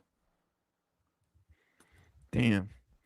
Well, I want to push Hutch a little bit and say, what do we have time to hold these people accountable right now? Is now the time? Like, these people are dumbass dipshits, and it's just another mark on the board of dumbass did another dumb thing, right? Like, there's they always don't care. time. There's always time to hold people accountable. But like, what's going to come out of that? Like, the Kyle Kalinskis of the world are just going to be like, AIPAC did this, or the establishment is the reason why we're here. Like, these people are brain broken, man. Number one, it's good content. Number two, it's generally good to like hold people accountable for running insane defense for people. Like, that was so transparent. What number one? I want to milk this for money. Is that really like that's the guy's whole point? Is like, is that the real? Let's go. Let's go. Listen, the reason why I'm happy to hear Hutch get called out like that was because obviously during the drama, I was being accused of milking the drama, and I literally did not. I did my one stream, and then I fucking... I don't think I obviously we talked about it on stream as a side commentary, but I did not capitalize off of it. And realistically, I could have, but I would have pissed off substantial amounts of my actual community. I do like that they're like, yo, Hutch, you're going to capitalize on this shit like a motherfucker, aren't you? You're going to be fucking shitting on Kyle Kalinske. You're going to be shitting on Crystal Ball. You're going to be shitting on fucking Ryan Grimm. You're going to be shitting on Breaking Points. You're going to be going after all the Platner sweepers for the next week, aren't you? There's always time for accountability. Really what you should be doing. Hey, man. What are we all doing? Like, I'm sorry, am I the only one that's in this racket? I mean, if I wanted to just make money, I'd be a right-wing grifter. We still have principles, right? Like, what are we spending our time? We have a zero-sum amount of time every day. I said there was a number two, and the number two is it's always good to hold people accountable who ran fucking insane defense for this guy. Dude, I don't know. We should not let these people get off the hook, man. They went so hard. It would be one thing if they were like kind of lightly, but they went so fucking hard against anyone who voiced concerns about this guy. They were smearing the people that were voicing their concerns about this guy. They relentlessly gaslit us, and they did it to like the 10th degree. If you go back and watch Kalinski's videos talking about this, bro, he goes so hard. You mean on the original New York Times? On everything, every step of the way, bro. Every step of the way, he totally dismissed any concerns about this guy as being like a part of like centrist smears from the establishment. Okay, but Hutch, let me give you an example. If someone comes up to you, Hutch, let's say this man's name, I don't know, let's put it out there, Wick TV, who, by the way, tomorrow, Wick TV, Democrats versus Republican debate that's happening. I'm going to be on there with Dev. So, Hutch, Wick comes up to you and says, you know what, Hutch, I don't trust Platner. He's not good for us. It's not okay for this to occur. And then he's like, and you know what? I'm not going to endorse Platner for the general. I'm just going to sit it out. You would be right to criticize that, wouldn't you? I'm not. Uh-oh. Uh-oh. There's a change in the wind. Officer Nasty says, don't know if you saw a new Platner thing dropped. I was listening. Apparently, Politico has text messages where she was texting Platner to give her a butt massage that night. All right. This is going to be fucked up, ladies. But I'm going to say it. I'll caveat it with something nice up front. Any woman should be able to revoke sexual access to their body at any time for pretty much any reason. Like I actually cannot think of... Literally, the reason could be as... I thought I was into having sex, but I no longer wish to have sex. That literally could be the most simple reason on the planet. And you should be able to revoke consent at any point. And a man or a lesbian should respect you revoking your consent, right? But if you invite me over at night to massage your butt, I am assuming that we're doing more than just butt massages. I'm just saying. If you will allow me to massage your sensitive areas, I'm assuming we're going to be massaging each other's other sensitive areas. Okay? So, just know that if you invite men over to your home to massage your sensitive areas, they might be interested in massaging other sensitive areas. I think that's a fairly logical statement.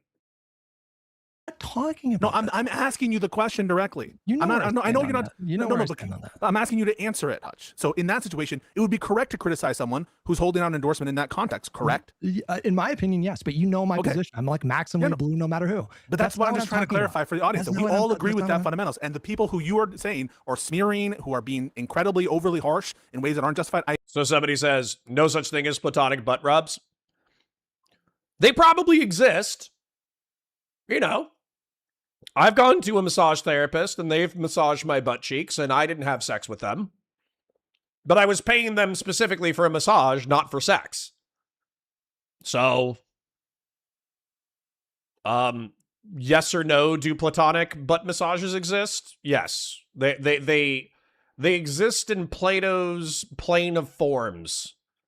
As an abstract idea, platonic butt massages exist. As a practical reality, they are very rare. Unless in a professional setting. I'm 100% with you. Okay. To Hutch's defense that this is content, I don't have a problem with that at all. The whole point of what we do here is to make politics more accessible, and that includes highlighting drama and beefs and stuff. So I genuinely have no problem with that. And I look forward to your week-long victory lap of gloating. This is not great. This is not great for the Democratic Party. It's not great for our prospects in Maine. There was just such a better way to handle this. But my main issue, as it's always been, has been like at every step of the way, there were people like, and it's somebody in chat asked me to name names. It would be easier for me to name the names of people who didn't do this. Like it was so prevalent in the space, like these very vociferous. Oh yeah.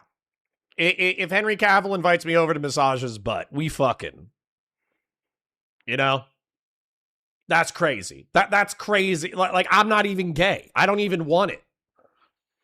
But if Henry Cavill is like, yo, come over and massage my butt. And if I agree to that, yeah, we're fucking. I don't know why people would fucking pretend otherwise. I don't know why we're even bothering to pretend that there are platonic butt rubs. There are not, you know? Kind of defenses of this guy, that it would just be easier for me to list who didn't do it. I mean, it's like almost all of them were just fully in the tank for this guy and accusing everybody of, you know, being like shills that are just like, they just hate progressives and they don't want to see a progressive win. Well, I mean, I also don't want it to get lost that people like you and I, who may not have been supportive of Platner, came around once he won the primary and said, okay, we led by example. This is how we're going to support the Democratic candidate and respect the nominee. I hope that those individuals can return the favor moving forward. I doubt they'll learn their lesson, but I don't want that to get lost because we just pound on them for, you defended this idiot, you defended this idiot. I'd rather the story be, hey, remember when we backed him up because he won the nomination, even though we were suspicious and concerned? No, I respect that a lot. And I think that's all fine, well and good. And in the primary, that's all fine, well and good. I'm just saying, in the debate that Soy Pill, I forget what panel it was specifically. I think it was a specific Platner panel. I'd rather be on the Soy Pill part. Yo, I am not reading that, but chat, if you want to read the funniest homophobic sentence I've ever heard in my entire life, you have to read Andy B's current state. I wish this was StreamYard so I could highlight his chat. I'll read all the things that I can read so you guys can spot it more easily. Henry Cavill invites him to come over, massage his butt, and check out his minifigure collection. Connor, well, I guess I might as well read the whole thing. Connor's farts are never making a sound again.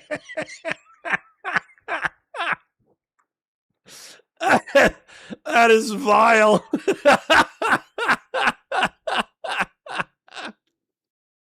Part of that debate than on the Wick side of that debate. I think that Soy Pill was right in that debate over Wick.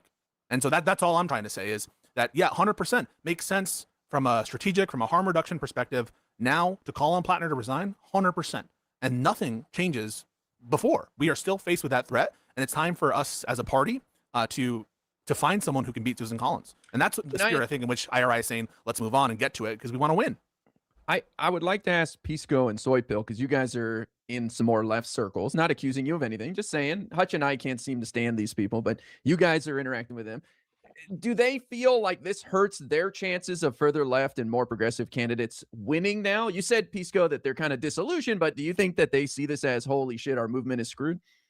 No, I don't think so. And I don't think it should, like, just like Swalwell's brand of politics shouldn't be corrupted because of his allegations, or in particular, these kinds of allegations, to the extent that there's a disconnect and it's disjointed from ideologies, approaches, that kind of stuff, I don't think should in any way change what we should do as a party or as a country in that respect, other than, I guess, the meta conversation about how we have conversations, and to Hutch's point about the broader discourse and his critiques there, which is totally fine. What I'm seeing from people, again, just that I follow, is just people who are anguished. A lot of people who are anguished. Some people who I think are being like, maybe a little bit, I don't know, a little bit, they are being more outraged or whatever, and perhaps hiding how vigorously they were against people who were against Platner back in the day. But in general, what I'm seeing is a lot of people who are disappointed. That's what I'm seeing.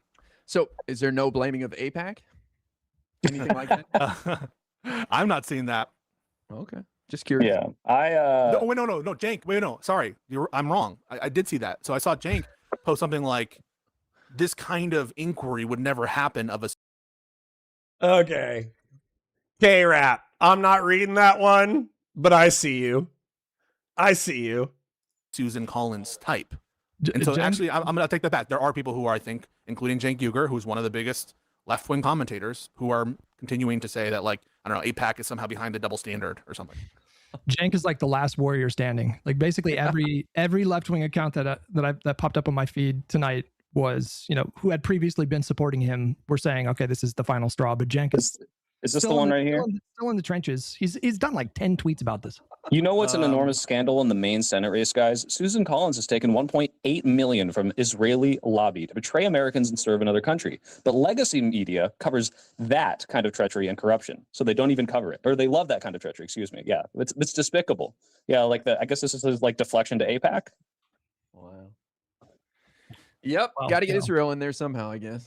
The reason IRI that I don't think that like the people that you're talking about are going to feel deflated is because they had a really good night a week ago in was it Colorado? Yeah, Colorado, Melot Kuros won. New York, obviously, a week before. Like, so there, you know, this is an L, but it's not like every single candidate was like, you know, losing, and this is our last hope, guys, our last DSA. I don't think this is going to deflate them nearly so much as like it won't matter to them in 2 or 3 months. But you know. And by the way, when I say like Hutch, you're turning in this a content, I don't think you shouldn't talk about this. I just mean like how much time should you dedicate, and are you putting an inordinate amount of time? But absolutely, in the future, you should be able to hold this to them and be like, hey, remember when you fucking said like I was stupid for saying Platner was a bad choice? Yeah, hold that shit over their heads. Like, yeah. I will be petty and vindictive about this. I will do it.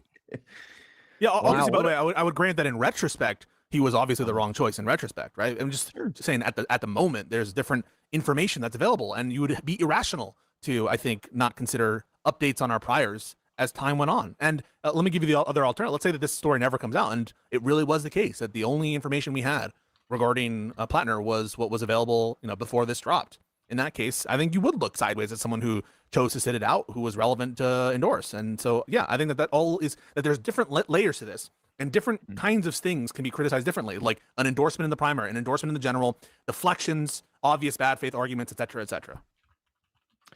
Yeah, the butt rub thing is not a total exoneration, by the way. If anything, for me, it's muddying the waters, okay? So, with the, you know, hey, why don't you come over tonight? Give me some butt rubs. obviously the implication is we're going to do more than butt rubs, right? And then let's say that you go out and instead of coming over at 8 p.m. or 9 p.m. in order to hook up, you come over at fucking 1 in the morning, blackout fucking drunk, and you don't get butt rubs. You just go for sex. And you're so wasted that, like, even after being told no repeatedly, you force yourself onto the other person.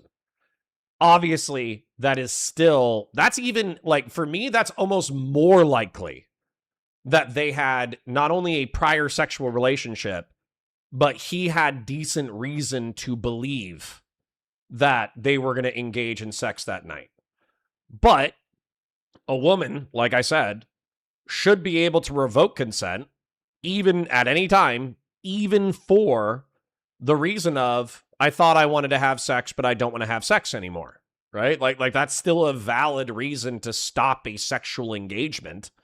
For instance, there was a time that I went out with my friends, and all the guys and girls paired off, okay?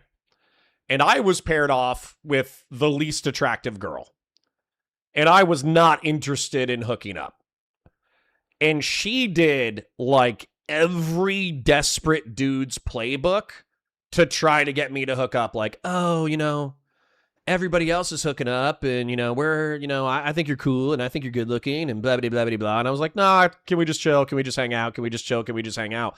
And I really had to say no, like, half a dozen to a dozen times. And it was annoying as shit. So, if that's what happened with me, with one girl who was kind of not my vibe, and I was substantially physically larger than her, so there wasn't really a concern for rape, then how does it feel to be like a smaller woman who cannot physically overpower your partner and also has somebody who's constantly pressuring them for sexual interaction, and they're not interacting with they don't want to interact with the person, I think we as a society should get to a place where not only is it, like, common to be able to assert a sexual boundary and say, nope, not interested, thank you, but I think we should also be pressuring people who are those kind of pressuring people to take no as an answer. Like it should be like, hey, I'm not interested. And then they go, okay, well, no problem. Let me know if you change your mind. And then boom, that's it. That's the entire social interaction. Yeah? I think that would be a better world. First of all, this woman was not that small. She wasn't.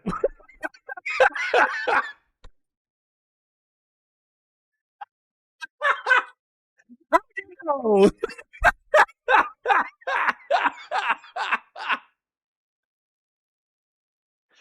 I was leaving that part of the story out, Dr. Zayas.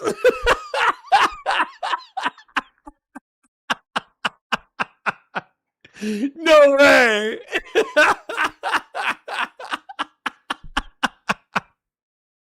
So, hold up. That's so funny that you fucking nailed that.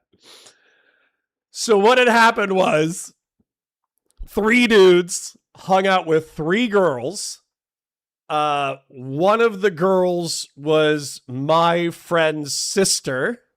So even though I thought she was cute, I didn't want to hook up with her. And then the second girl was already hooking up with my other friend. So I got stuck with the larger girl who it wasn't just because she was larger. I also didn't find her attractive, but she was larger too. No offense to big girls, okay? I've hooked up with a couple of big girls, all right? There's nothing wrong. There's nothing wrong with being bigger, okay? But but you caught me. Oh, that's funny. Wait, so the friend hooked up with his sister? No. So the friend hooked up with the girl that I did think there was a second girl that was cute. but they already had a prior relationship.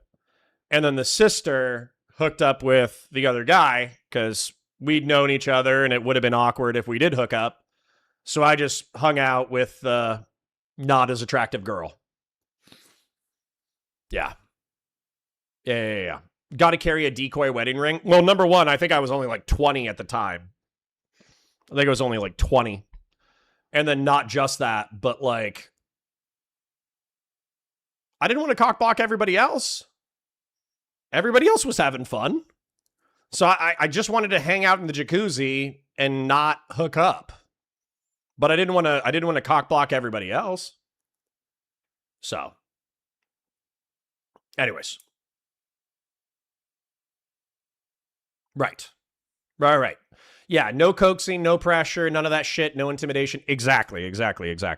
Because obviously the pressure, I'm actually sympathetic to the red pill chud comment, and I'm sensitive to the progressive feminist comments that are going on in my chat, okay?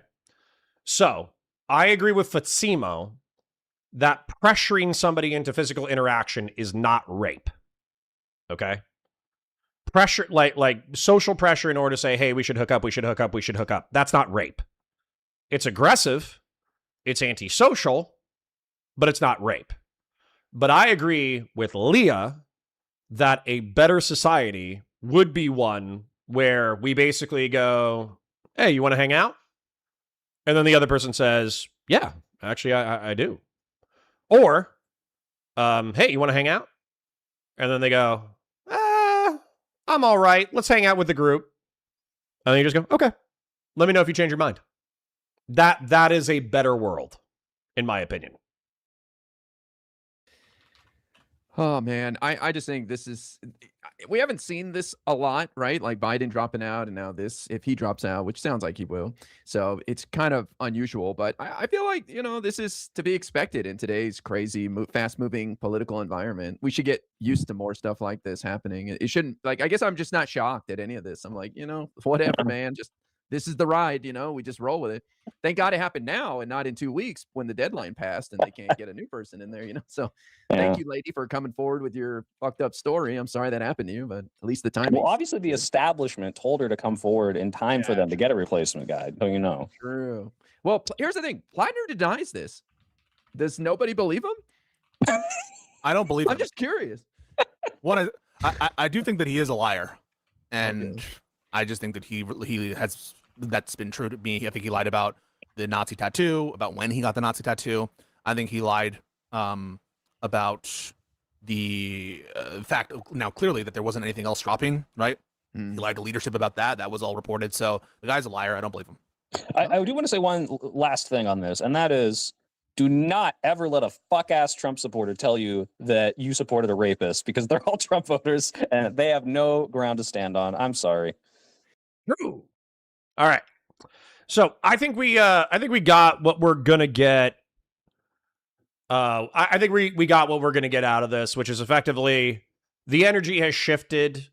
Originally, Hutch was getting pressed by Soy Pill and Pisco and other progressives, where they were saying, "Oh, you did the vote blue no matter who pressure when it came to Kamala Harris, and you were talking shit about all the leftists then, but now when it's time for a flawed lefty candidate to run." Now you're all critical and shit. So how about you take some of that vote blue no matter who energy and you stick it up your ass? And Hutch, of course, defended his skepticism of Platner. And seems like he's also been partially vindicated by Platner having some skeletons in his closet. But it also seems that if they're leaking the text messages of that lady asking for butt rubs around the approximate time where this sexual assault happened, it seems like the Platner campaign might be fighting fire with fire. And they also might be Shapingro says, okay, I'm too distracted. I got to go. Y'all have a good afternoon. 07 Griller. See you, Shapingro. Thanks for dropping by again. And thank you for the chips today, King. And thank you for the chips yesterday as well. I appreciate you. But it does seem that Platner might be going on the offensive. So he might be, I literally still put it at 50-50 over whether or not he drops out. He has until the 13th. So literally in the next 10 minutes, he could announce, hey, because of concerns about the general election and because of concerns about my personal conduct, I'm not a perfect person. I still deny the allegations. But in order to give the Democrats a maximum chance of winning, I'm going to drop out. He could say that in the next 10 minutes. Also, in the next 10 minutes, he could say, this allegation is horseshit. I'm fighting for the people of Maine. Fuck you. I'm staying in this race. And weirdly enough, if we look at Trump, not apologizing and tripling down has its place in American politics. So all the fucking leftists and progressives putting their tail between their legs, they might be doing it a little bit too early, but we'll see. Anyways, it is currently 12:45. I want to do the Dune video.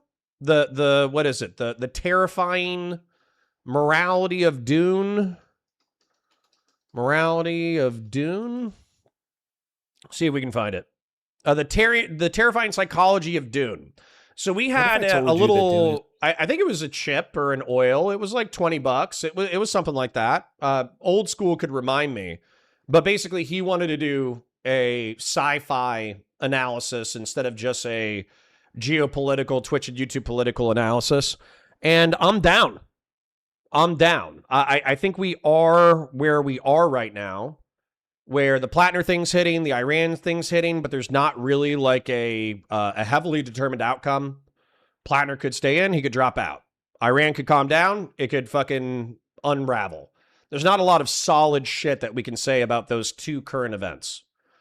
Is that person calling me twice? I typically, who is this? I don't know who this is. Leave me a message if it's so important. Anyways.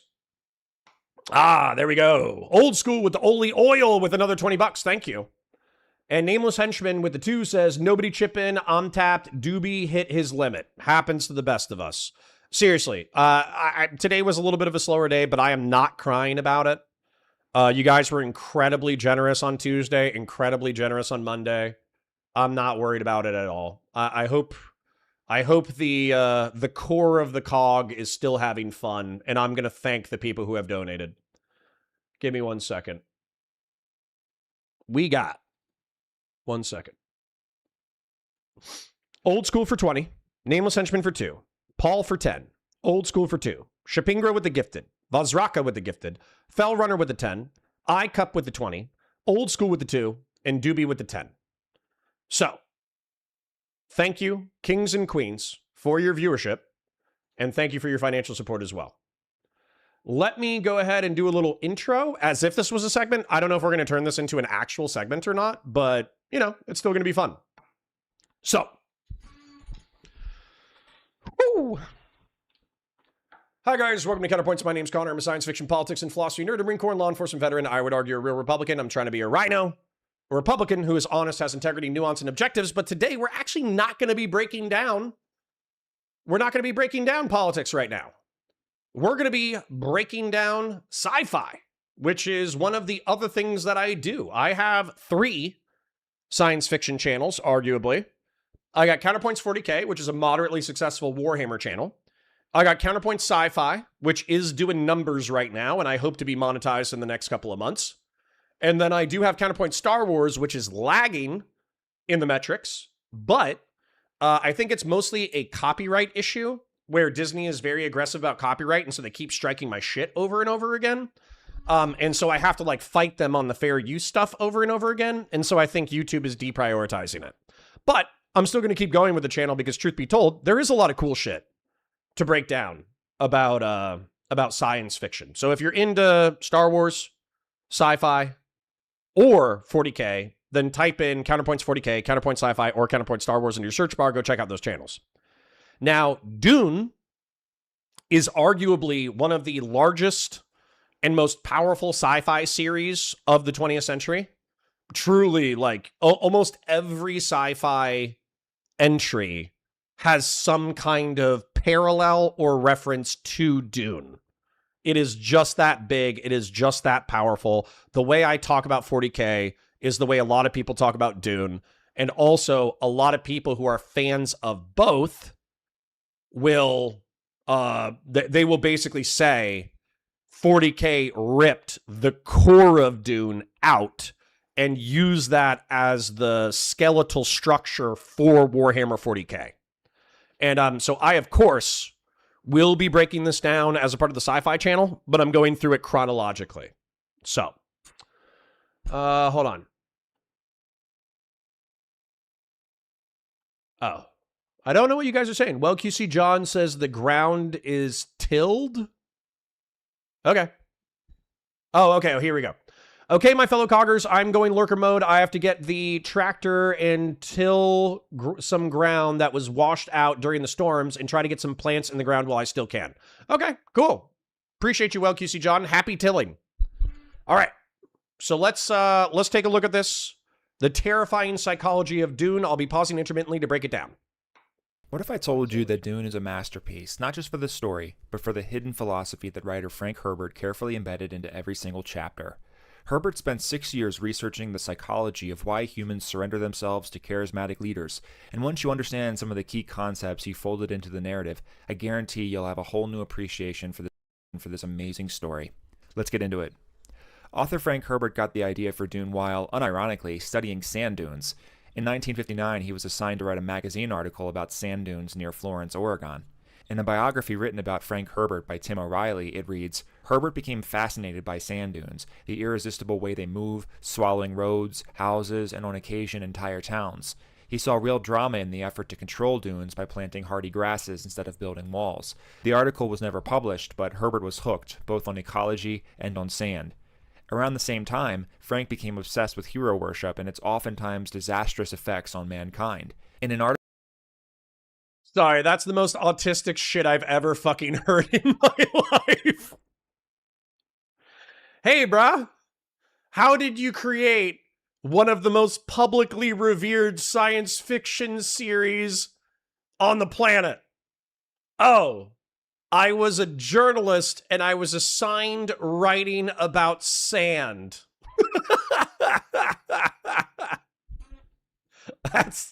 That is straight up the most autistic shit I've ever heard in my life. Oh, Hedonic Samuel for 5 says, dining room AC took a shit boxing up 150 meals so these folks don't get heat stroke. Dude, I'm sorry. God bless you. God bless you. Fucking do God's work, man. I'm sorry. Article he wrote called Dune Genesis about the inspiration for Dune, he explains, I conceived of a long novel, the whole trilogy as one book about the messianic convulsions that periodically overtake us. Demagogues, fanatics, con game artists, the innocent and the not-so-innocent bystanders, all were to have a part in the drama. This grows from my theory that superheroes are disastrous for humankind. Even if we find a real hero, whatever or whoever that may be, eventually fallible mortals take over the power structure that always comes into being around such a leader. It's here that these two vast... Dude, all right, I'm going to pause. This is going to be very pause heavy because while we're absorbing autism, I'm going to be sharing some of my own. Apparently, this is part of the reason why Tolkien fucking hated the Dune series. Because they were like, they were contemporaries. And the reason why he fucking hated it was because he felt like it totally vilified personal moral action. So, if you look at The Lord of the Rings, the story is a hobbit, an unassuming person, taking on a mission far exceeding his capacity, but through virtue, grit, and determination, not only being worthy of the mission, but accomplishing the mission. And then same thing with Aragorn. He's like a self-imposed exile who conducts himself as righteously as he can in a dark and fucked up world. And then he returns and he becomes king and he becomes a just king. It's about, fucked up, flawed, scared, small people stepping into what they are supposed to be. And then as a result, making the world a better place. Whereas this narrative is borderline antithetical to that. Because, I mean, if I heard this guy correctly, it's literally about how even if you have heroic virtues, even if you have strong principles, if you were ever to gain power, you will be co-opted by power to such a point that you will destroy that which you set out to secure. So, weirdly enough, I think they're both true. I think they're both true. I think you can have a systemic analysis from a Herbert perspective, and you can have a personal philosophy aligned with Tolkien. That with Tolkien, you should always try to, step into your adventure, step into your purpose, be a good person, bring justice into the world, et cetera, et cetera, et cetera. But we should be cynical enough, I suppose, to see when our principles and our virtues are being co-opted by power for ill effect. So, yeah. I'm just going to engage with chat because there's a few people typing away. Tolkien is an optimist. Chad Herbert is a pessimist. True. Tolkien and Herbert have totally different thought processes and creations. Yeah, I think what was Tolkien a World War I veteran?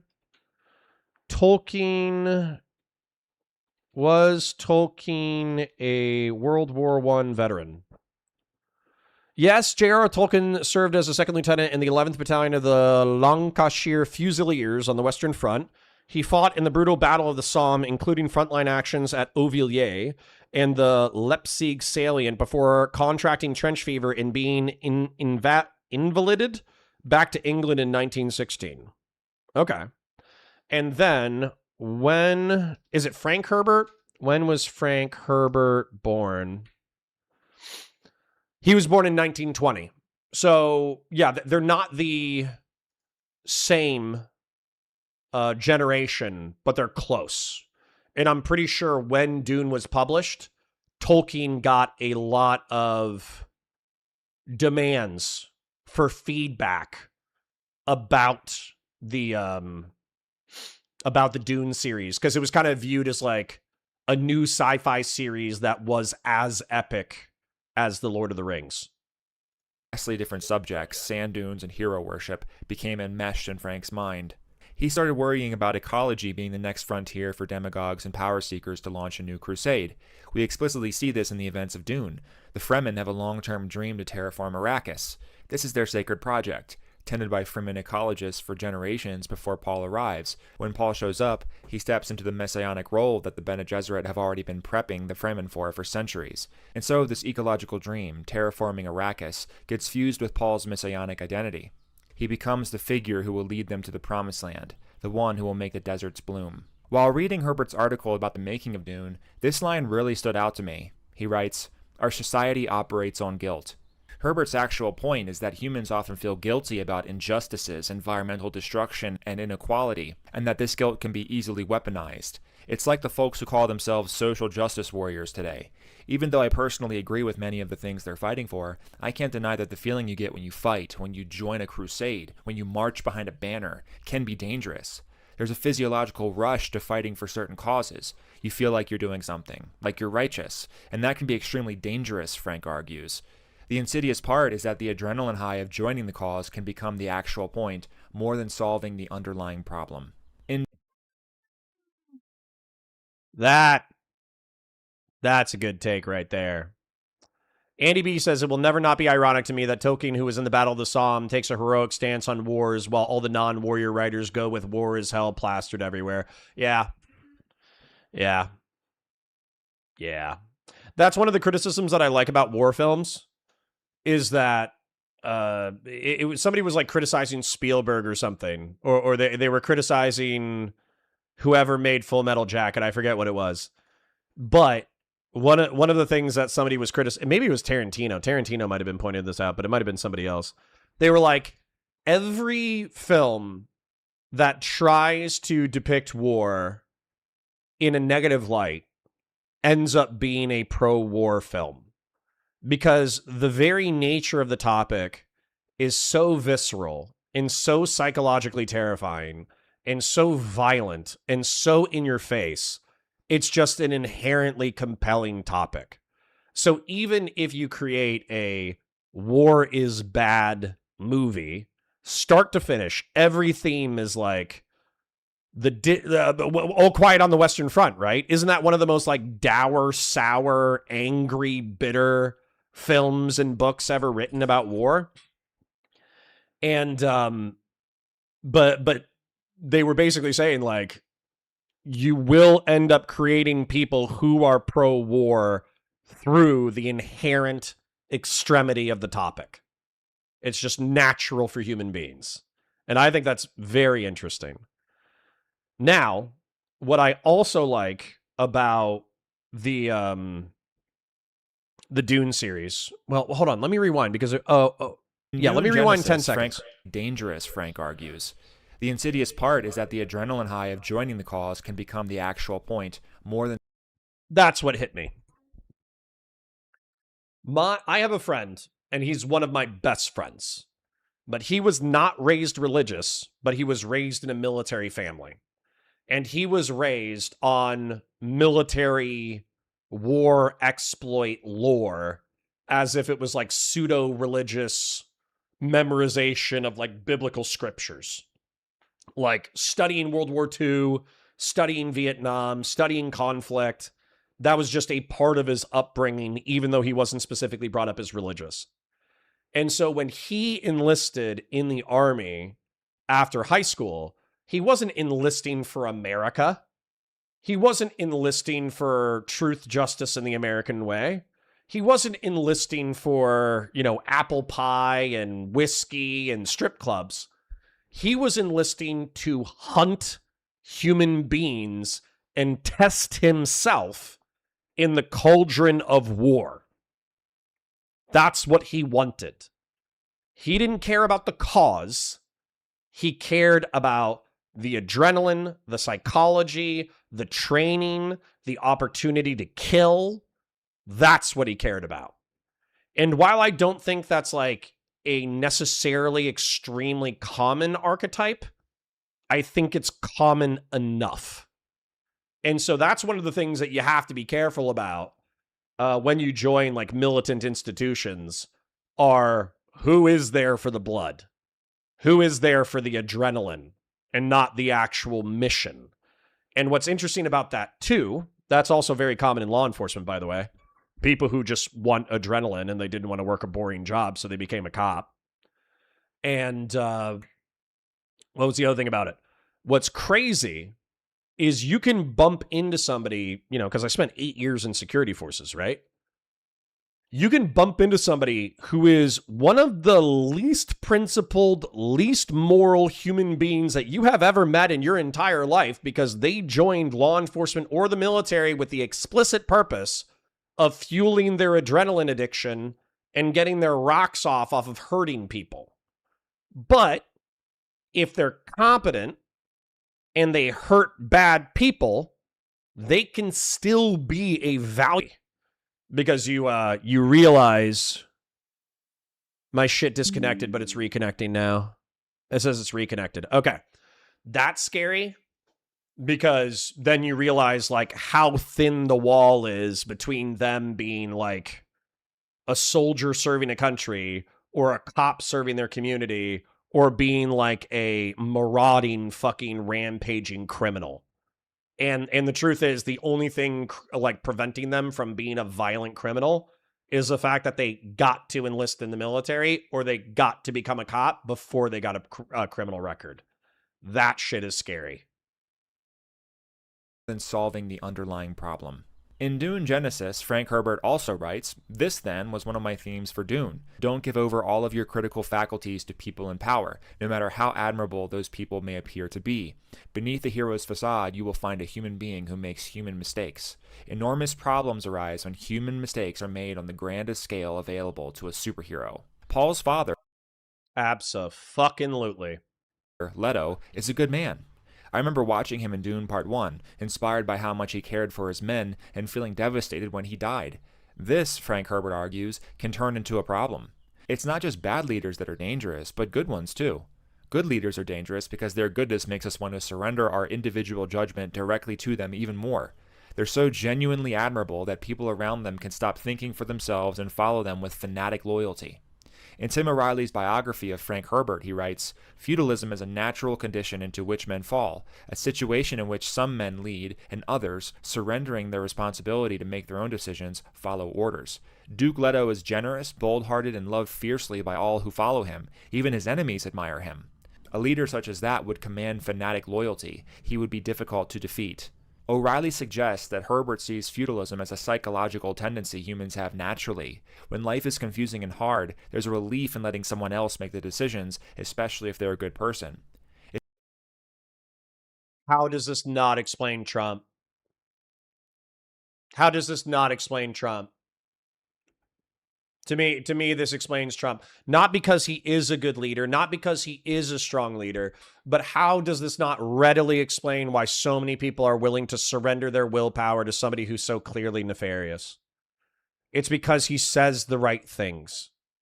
He says, vote for me. I will punish the bad people. I will reward the good people. I will make the economy good. I will make all our enemies suffer. That's all he had to say. And he had just had to repeat it over and over and over again. He just had to repeat it. Vote for me. I'll make it, I'll make the economy good. I'll make our enemies suffer. I will reward good people. I will punish bad people. And that's all he had to say over and over and over again. And tens of millions of Americans surrendered their faculties in order to follow him as though he were a messianic figure. Absuf, like weirdly enough, he's pointing out that good leaders command this kind of devotion. It's true. But fucking bad leaders do too. Holy shit. It's not only relief, but it feels like the right thing to do. But the deeper argument Frank's trying to make is the goodness of the leader is irrelevant to the danger of the dynamic. Why? Because it feels justified to hand over power to these people. It feels righteous. One of the biggest inspirations for Frank Herbert while writing Dune was Islam, Arabic culture, and Ibn Khaldun, a 14th century North African historian and sociologist. These influences are obvious, not just in the language of the Fremen, but in the events of the story. One quote that stood out to me while reading Tim O'Reilly's book on Frank Herbert was this one.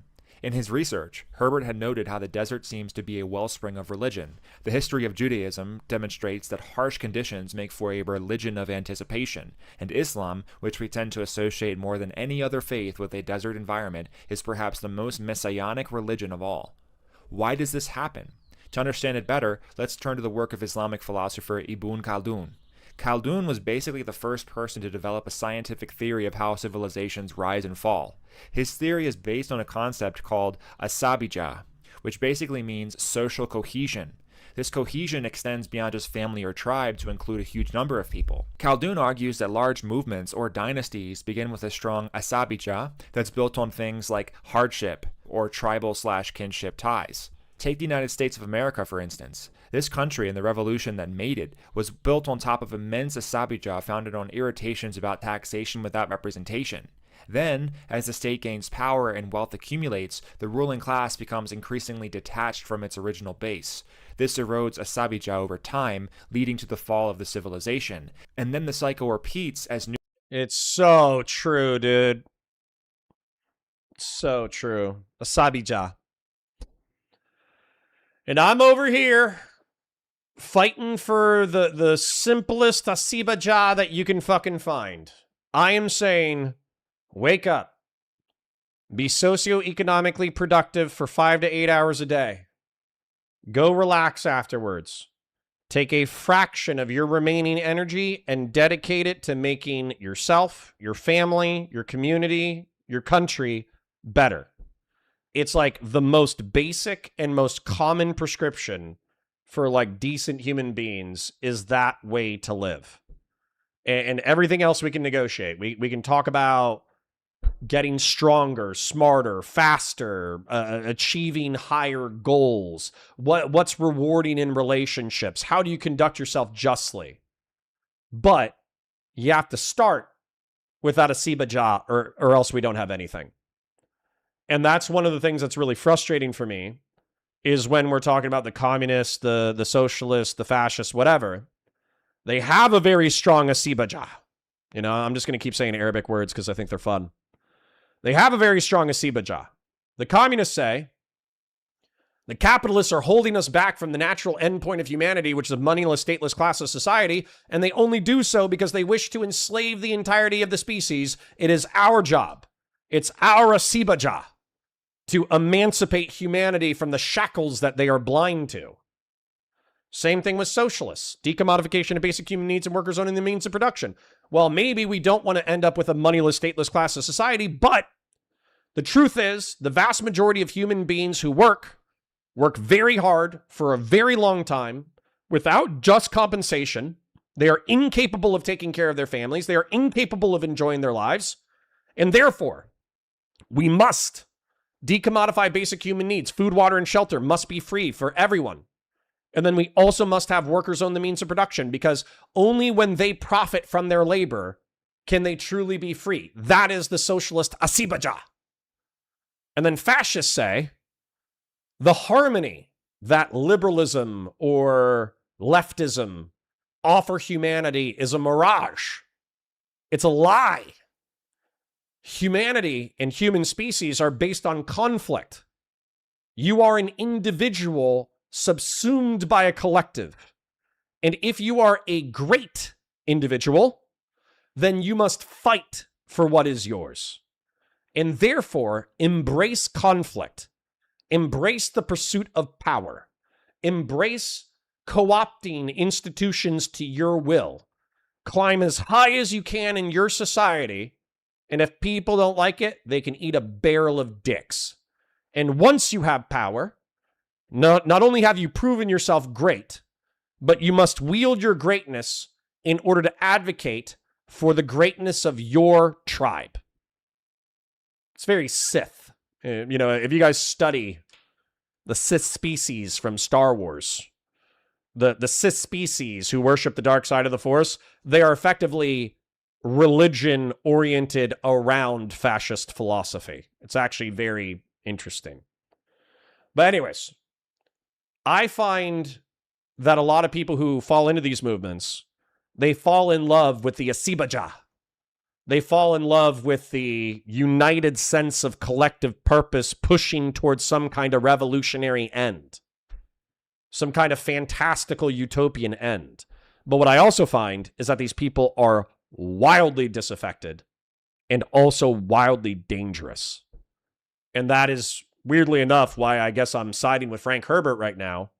You should still aspire to greatness. You should still aspire to justice. We should still be trying to make the world a better place. But we should not be deluded by the asibaja of zealots. New groups with strong asabija rise to replace the old order. Khaldun studied this throughout his life, watching the cyclical nature of government in North Africa. He saw and studied how decadent ruling regimes were overthrown at regular intervals by tribal groups, and how over time the new ruling regimes would reflect the depravity of the regime they displaced. Which, by the way, is why I argue with the ruling regime. Start taking care of your people or they will chop your heads off with machetes. Okay?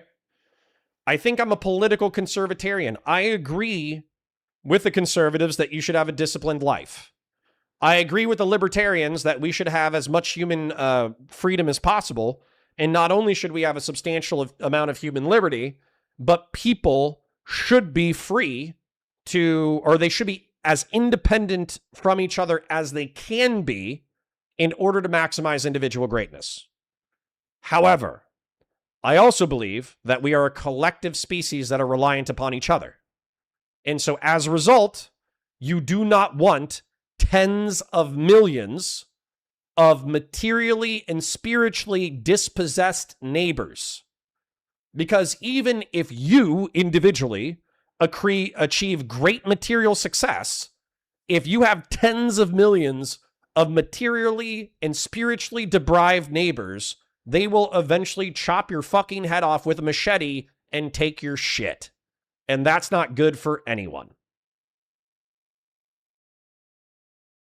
So we should have minimal taxation and social programs that support the working class and the middle class, is what I'm saying. We see this in Dune with the decadence of the Harkonnens and the Empire. They've lost their social cohesion after years of being at the top of the pyramid. Then, the Fremen, who have immense social cohesion after centuries of hardship, replace them and end up killing 60 billion people in a holy war. The Fremen become just as bad, if not way worse, than their predecessors. Real quick, if you want to talk with me about movies every month, join my Sunday Film Club. We meet on the last Sunday of every month at 7 p.m. Eastern Time to talk about movies together. Become a paid subscriber to my Substack for $5 per month or $50 per year to get access to those calls. See, Rob says the only difference between conservatives and liberals and leftists is the question of who gets included in the we category. Everyone is socialist for their we. See, I don't agree that everyone is socialist for their we. Matter of fact, that is the delineation between Adolf Hitler and universalist socialism. So Hitler did not resent socialist critique of capitalist material deprivation or material incongruity, whatever the fuck you want to call it. What do they call it? Income disparity? I think that's what they call it, or material disparity. I forget what they call it. But anyways, Hitler didn't have any problems with criticisms of material disparity. He wanted material justice for the working class and the middle class, according to him anyways. What he resented was who was described as we. Because the communists and the socialists coming out of the Soviet Empire, or out of the Soviet Union, the fledgling Soviet Union, they were saying that we were a universal proletariat. It was a universal working class. The entire planet is who we're trying to emancipate. Whereas what Hitler said is, fuck you, I'm German, right? I'm a German nationalist. There are German cultural things. There are German history, German language, German artists, German this, German that. And if you want to dissolve the German identity within this universal proletariat, fuck you, right? And so I don't know if that's the point that you were scratching at, but weirdly enough, fascism has a much narrower tribal identity than universal communism or socialism, and that was one of the key disputes between Hitler and socialists and communists. The link to sign up is in the top right corner here, as well as the description. It's here I want to highlight something Frank Herbert wrote that seems controversial on its face, but is actually really poignant when you dive deep into what he actually meant. And Rob says, who isn't socialist? Dude, you're using the term socializing, meaning taking a consequence and distributing it amongst multiple people, and then you're using the word social. That's not fucking socialism, bro. I mean, pre-Marxian socialism is trying to emancipate humanity from the oppressions of capitalism. Marxian socialism is specifically decommodification of basic human needs and workers owning the means of production, with the end state of humanity being a moneyless, stateless class of society. So don't misuse socialism in my presence, or I will find you and I will take this pink pen and I'll shove it up your dick hole. Okay? Anyways.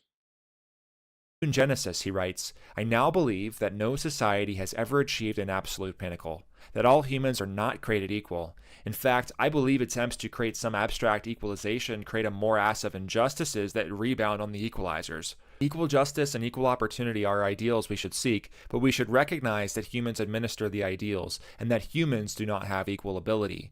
When he talks of inequality, he's actually talking about things like judgment, wisdom, and resistance to corruption.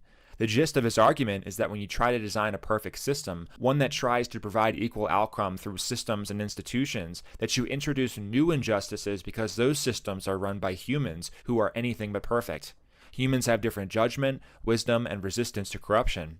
Evolution, be it biological, social, or moral, never stops, which means any structure you build is already beginning to decay or transform the moment you finish it.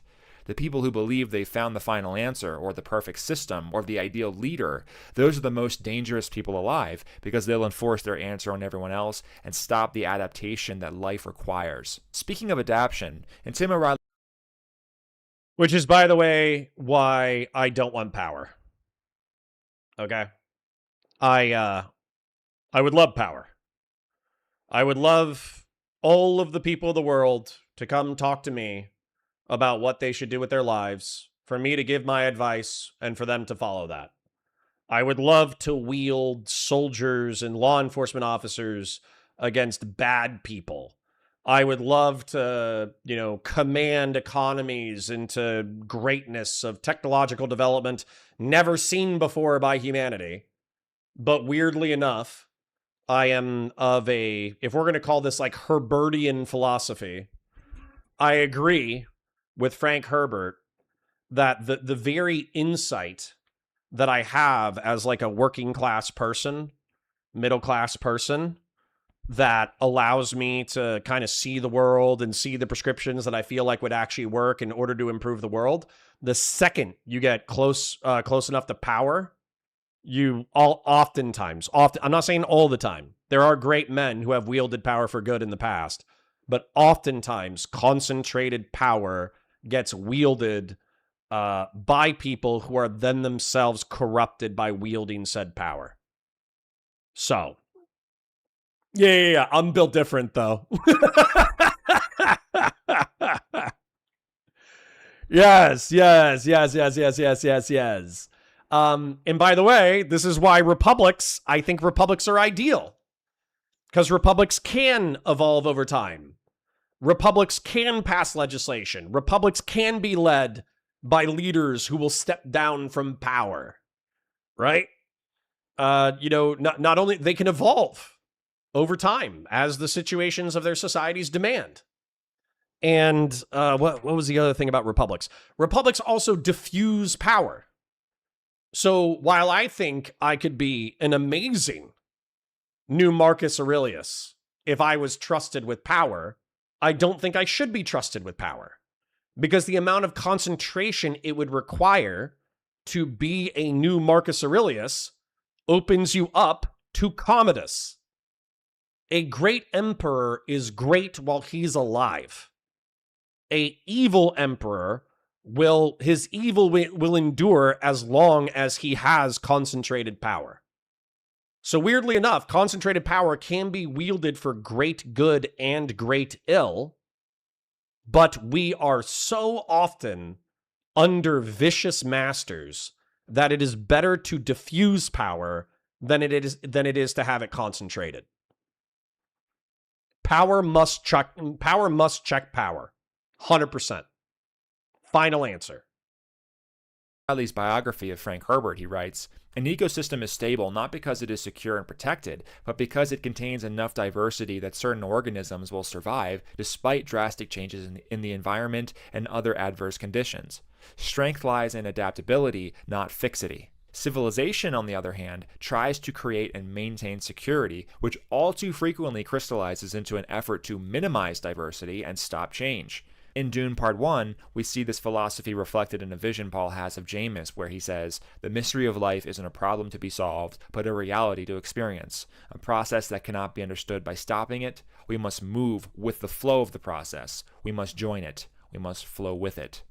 Frank Herbert believed that humans have a tendency to, in an uncertain world, surrender themselves to a charismatic leader to feel more in control.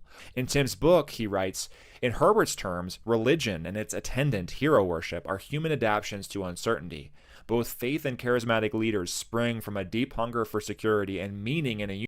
Okay, this is where I differ from Herbert, though. You still should pursue order. You should still pursue individual virtue. You should still pursue the good in spite of life's uncertainties, specifically because for survival. Sorry, it's saying it's reconnecting. I'm waiting a second. Okay, reconnected. So specifically because adaptability, flexibility are necessary, doesn't mean that you still don't try to impose order. Our systems are reliant on some degree of order. Logistics is reliant on order. Food processing is reliant on order. Agricultural production is reliant on order. Law enforcement is reliant on order. Social interaction is reliant on order. So you don't just say, oh, well, it's all this crazy mishmash and you might as well go with the flow. No, fuck you. Civilization is reliant on some understanding, articulation, and perpetuation of order. So just because order must be adaptive to its environment doesn't mean you don't still pursue order. And weirdly enough, that's why I like Edmund Burke so much. Because Burke says, I am a person who craves order. I respect the monarchy. I respect the church. I respect the institutions that have made English society great.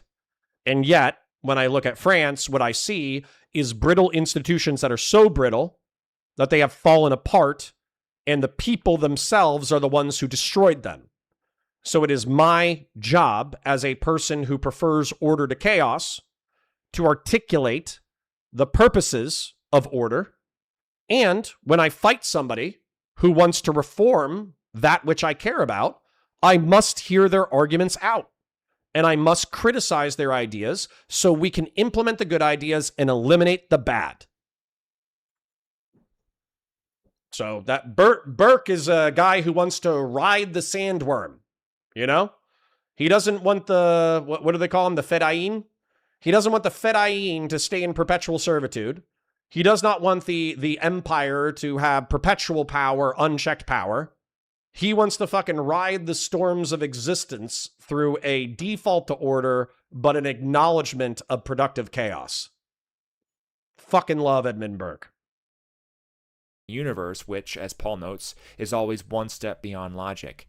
In Dune Genesis, Frank Herbert writes, the verb to be does make idiots of us all. For example, when we say X is Y, or things like this is the right system, or this is the truth, we're freezing a moving reality into a fixed label. But when reality continues changing, those labels stay still, and then we fight and kill over those labels. The word is gives us false certainty about an infinitely uncertain universe. It's here that we begin to touch on another huge influence for Frank Herbert when he wrote Dune, which is Alfred Korzybski's General Semantics, or the study of how language shapes thought. This is why the Bene Gesserit's voice is so central to the plot of the story. Alfred Korzybski developed what he called general semantics in the 1930s with a foundational idea of the map is not the territory. Basically, the word for the thing is not the thing itself. For instance, when you say the sun rises, it's not actually a true statement. The Earth revolves around the sun while rotating on its axis, thus giving the illusion that the sun is rising in the sky, but it's not actually doing that. The phrase encodes a completely false model of reality, one where the sun moves and we are stationary, and we use it every single day without thinking about it. Korzybski believed that the gap between the word and reality is where all human conflict, delusion, and misery originates. For example, if you believe... Nah. That's very utopian. That's very interesting, but that's very utopian. Thinking if we could eliminate human uncertainty about communication would mean that we would eliminate human conflict? No. No. Very oftentimes, human beings understand each other quite well and still disagree on the nature of what should be done, and that bursts conflict. So, I appreciate him trying to make semantic understanding the cornerstone of ending human suffering. But sorry, German philosopher, no. So, Jonah says, is he muted? I shouldn't be. I had a temporary disconnection, and then I reconnected. Reload. Refresh the page. I lost connection for a second, but it should be good now. There we go. Believe a certain type of person is dangerous because of a label, you will perceive every individual from that group as dangerous, even if your personal experience tells you otherwise. Another example is how we react to words as if they were physical objects. If someone insults you, you are reacting to sound waves rather than the physical, harmless air pressure that actually hit your ear. It's absolutely fascinating when you dig into it, and Frank Herbert included this in Dune because of how influential language can really be to control people. With the Bene Gesserits and the voice, Frank's idea was that if language can shape thought in a way we're not even conscious of, then those who master language can bypass a person's rational mind and control them directly. Language obviously doesn't work exactly like it does for us, like the Bene Gesserits in Dune, but language does have unconscious effects on us in real life to the extent where we're controlled by it without even knowing it. The Bene Gesserit's entire manipulation of the Fremen across generations works through language. They seed prophecies, which are just words. I think about this sometimes. I think about this a lot. I am slave to institutions of words, of ephemeral meaning. I am loyal to the Republic of the United States. The Republic of the United States represents a lot of things, but it basically represents 330 million people vaguely abiding by a code of laws within a geographic territory. And I am willing, unfortunately, to kill and die in the name of the Republic of the United States, or at least I have been in the past. But is that reality? Right? Because I spend hours, days, years articulating how I perceive reality to you and trying to convince you that you should see reality the way that I do. But I'm like slave to a society that has all these rules. And I think these rules are necessary and good. But is this the ideal way to spend your mortal time? Should you be working a job, being vaguely socioeconomically productive to earn your daily bread, and then should you work, vaguely improve your community and family, and then eventually die? Is that how you should spend your mortal time?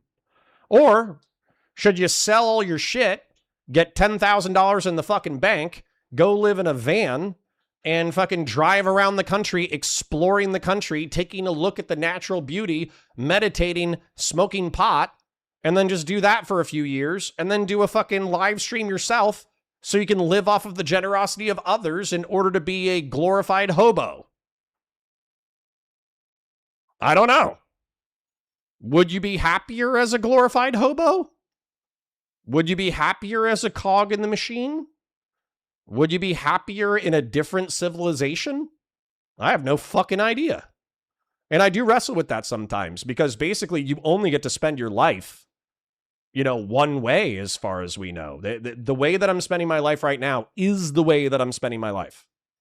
I am waking up, hanging out with you guys, talking about current events, news, and politics for 5 hours a day. I am doing sci-fi content as a backdrop, and Uncle Sam is giving me a little check every single month, right? And so as a result, I'm able to survive, and that's good. I'm able to take care of my kids, and that's good. But is this the best? Is this the way that I'm supposed to spend my time on Earth? And I don't know. I have no fucking idea. Yeah. Rob says the ideal way, according to whom, is a question that usually evaporates the perceived mystery. Well, right, but then Rob, add this on top of that. So I think to whom, the answer would be you, the individual, the conscious mind that is behind the eyeballs that perceive reality. I think that's probably the primary person that you have to ask that question to. But now add in ego death. Now add in doing mushrooms and realizing that when you silence your mind, there is not a constant narrative voice there, but there is silence and existence. So should you even be listening to the narrative voice that's behind your fucking eyeballs? Maybe you shouldn't. Maybe that's a mistake. Maybe the over-narrativization of human life is also a mistake. And you should just focus on being instead of on narrativizing and pursue an ever-elusive purpose. You know? It's a total mind fuck, man. It's a total mind fuck. And at the end of the day, here's the one thing that I think you can cling to. Just try to do the right thing. Right? If you experience ego death and you become a hobo, or you live in a fucking van and live off of live stream super chats and feet pictures, if you're a streamer or a YouTuber, or if you stock shelves, or if you fucking design rockets, it doesn't matter what you do. It just matters that you're trying to do your best within the context that you think is appropriate. Try to do the right thing. Which then shape how the Fremen perceive reality for thousands of years, until the words become so real to them that an actual human being can step into that slot the prophecy created. Let's take a look at the word leader, for instance. When you say that someone is a leader, you give them a quality that's now transferable to new situations. But really, if someone is a leader, it means that people follow them right now in this context for these reasons. It doesn't mean that they'll always be a good leader, but when you say he's a leader, it implies that leading is part of their identity, that it's who they are. Krasipsky's point was that all language works this way to some degree. Every is statement freezes something dynamic into something fixed.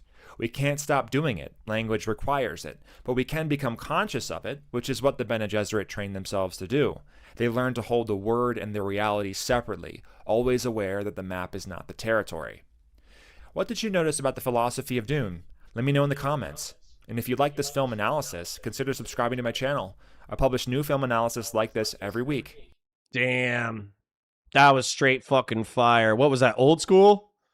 Old school with the donos for us to do this one? Holy shit. I didn't realize, like, I knew Dune was, like, pretty politically and philosophically rich, but I didn't know that that's where we were going. I didn't know we were going into a modern analysis of fucking false prophets, political systems, the limitations of the hero, and the systems to which we are all slave. That was fucking fire, old school. Good fucking suggestion, man. Good suggestion. The channel is called Film Analysis. 23.6K subscribers. It's only got 20,000 subs. This is going to be a 1 million sub channel. This is fucking fire. Man, and he's not doing numbers either. 8K, 7K, 1.3K, 32K, 113, 32, 62, 42, 129. I would trust this guy. I'm a fan. This shit is fire. Good for him. Good for him. Straight fucking fire. This dude deserves more views. That was awesome. So, what I would say is it's early. It's 1:40. You guys normally have me until 2:30 p.m. But I have a shitload of stuff to do. I need to work out. I need to go to a group dinner. I need to walk my dogs. I'll do the Andor video another time for sure. I got shit to do. So what I think I'm going to do is I'm going to thank the people who have financially supported the stream. And Diminished Dark Nut, I see you. Thank you for supporting us so much on Monday and Tuesday. I do appreciate it. But I think I'm going to thank the people that supported the stream today. I'm going to engage with chat for a second, and then I'm going to dip out a little early. Hedonic with the 5. Old School with the 20. Thank you for the $20, and thank you for the beautiful video. I appreciate it. Nameless with the 2. Paul with the 10. Old School with the 2. Shapingra with the gifted. Fazraka with the gifted. Fellrunner with the 10. iCup with the 20. Old School with the 2. And Doobie with the 10. Thank you, kings and queens, not only for your viewership, but also thank you for your financial support. Thank you for your financial support on Tuesday and Monday as well. It was substantial. I appreciate it. Connor, for you to have done otherwise, you'd have to have been otherwise, and that is not an option on the table. True. But weirdly enough, what you consider kind of forms what you do, don't you think? Yeah, but one life to live, and unfortunately, you chose wrong. Nameless Henchman. Despite you being one of the rudest and most abrasive pieces of shit I have ever had the displeasure of interacting with in a chat, that is the kind of funny, fucked up fucking comment that will prevent me from banning you because I'd miss out on shit like that. That is a funny fucking comment while we're philosophizing on how to spend your mortal life correctly. Rob says, I would reject the idea that your speech center is not just a part of you. That's my issue with Buddhists, to be honest. Second, on eating mushrooms, though, it's a good idea. True. Agus Puig says, if I was God, I'd probably set up some kind of reincarnation system where you get to try different lifestyles to learn which one is best or maximally grow by trying them all. True. I agree. Microlooting. Good video. True. Agus Puig says, W. This is water. Haha. I don't know why I still ask, but I'm too stubborn at my point. Rob, I'm not saying no. We could finish This is Water. I'm just not doing it today. Got to do something with his philosophy degree. True. Hooray for community suggestions. True. Go now. You can have time for gooning. True. When is the next pile content segment we can do smash or pass on Platner's ex-girlfriends? Jesus Christ. Wow. That is a crazy statement. I agree that what you consider is a part of your self-reflective system that leads to your actions. The thoughts are in the causal sequence. True. Or causal sequence. True. True. All right. I need to run. I got insurance shit to do. Ex-wife is texting me about kid shit. I got shit to do. So, anyways, I parasocially love you guys. I hope you have a beautiful day. Thank you so much for the viewership. Thank you so much for the financial support. I'll see you tomorrow at, hold on, what's today? Is today Wednesday? Today's Wednesday. Tomorrow, I might be going to the Veteran Service Office. Okay? So I cannot promise that I will be here for the morning, and I cannot promise that I will be here at all, because I'm going to the Veteran Service Office in order to try to get the VA to recalculate my neck and recalculate my shoulder. So I have to go to a physical place, have them prepare the documentation, sign a few documents, and have them resubmit.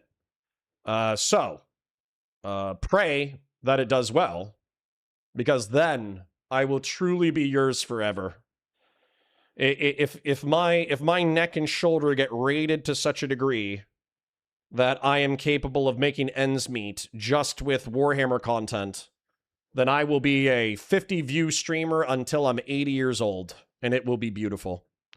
But anyways, I parasocially love you guys. Hopefully see you tomorrow. Bye for now.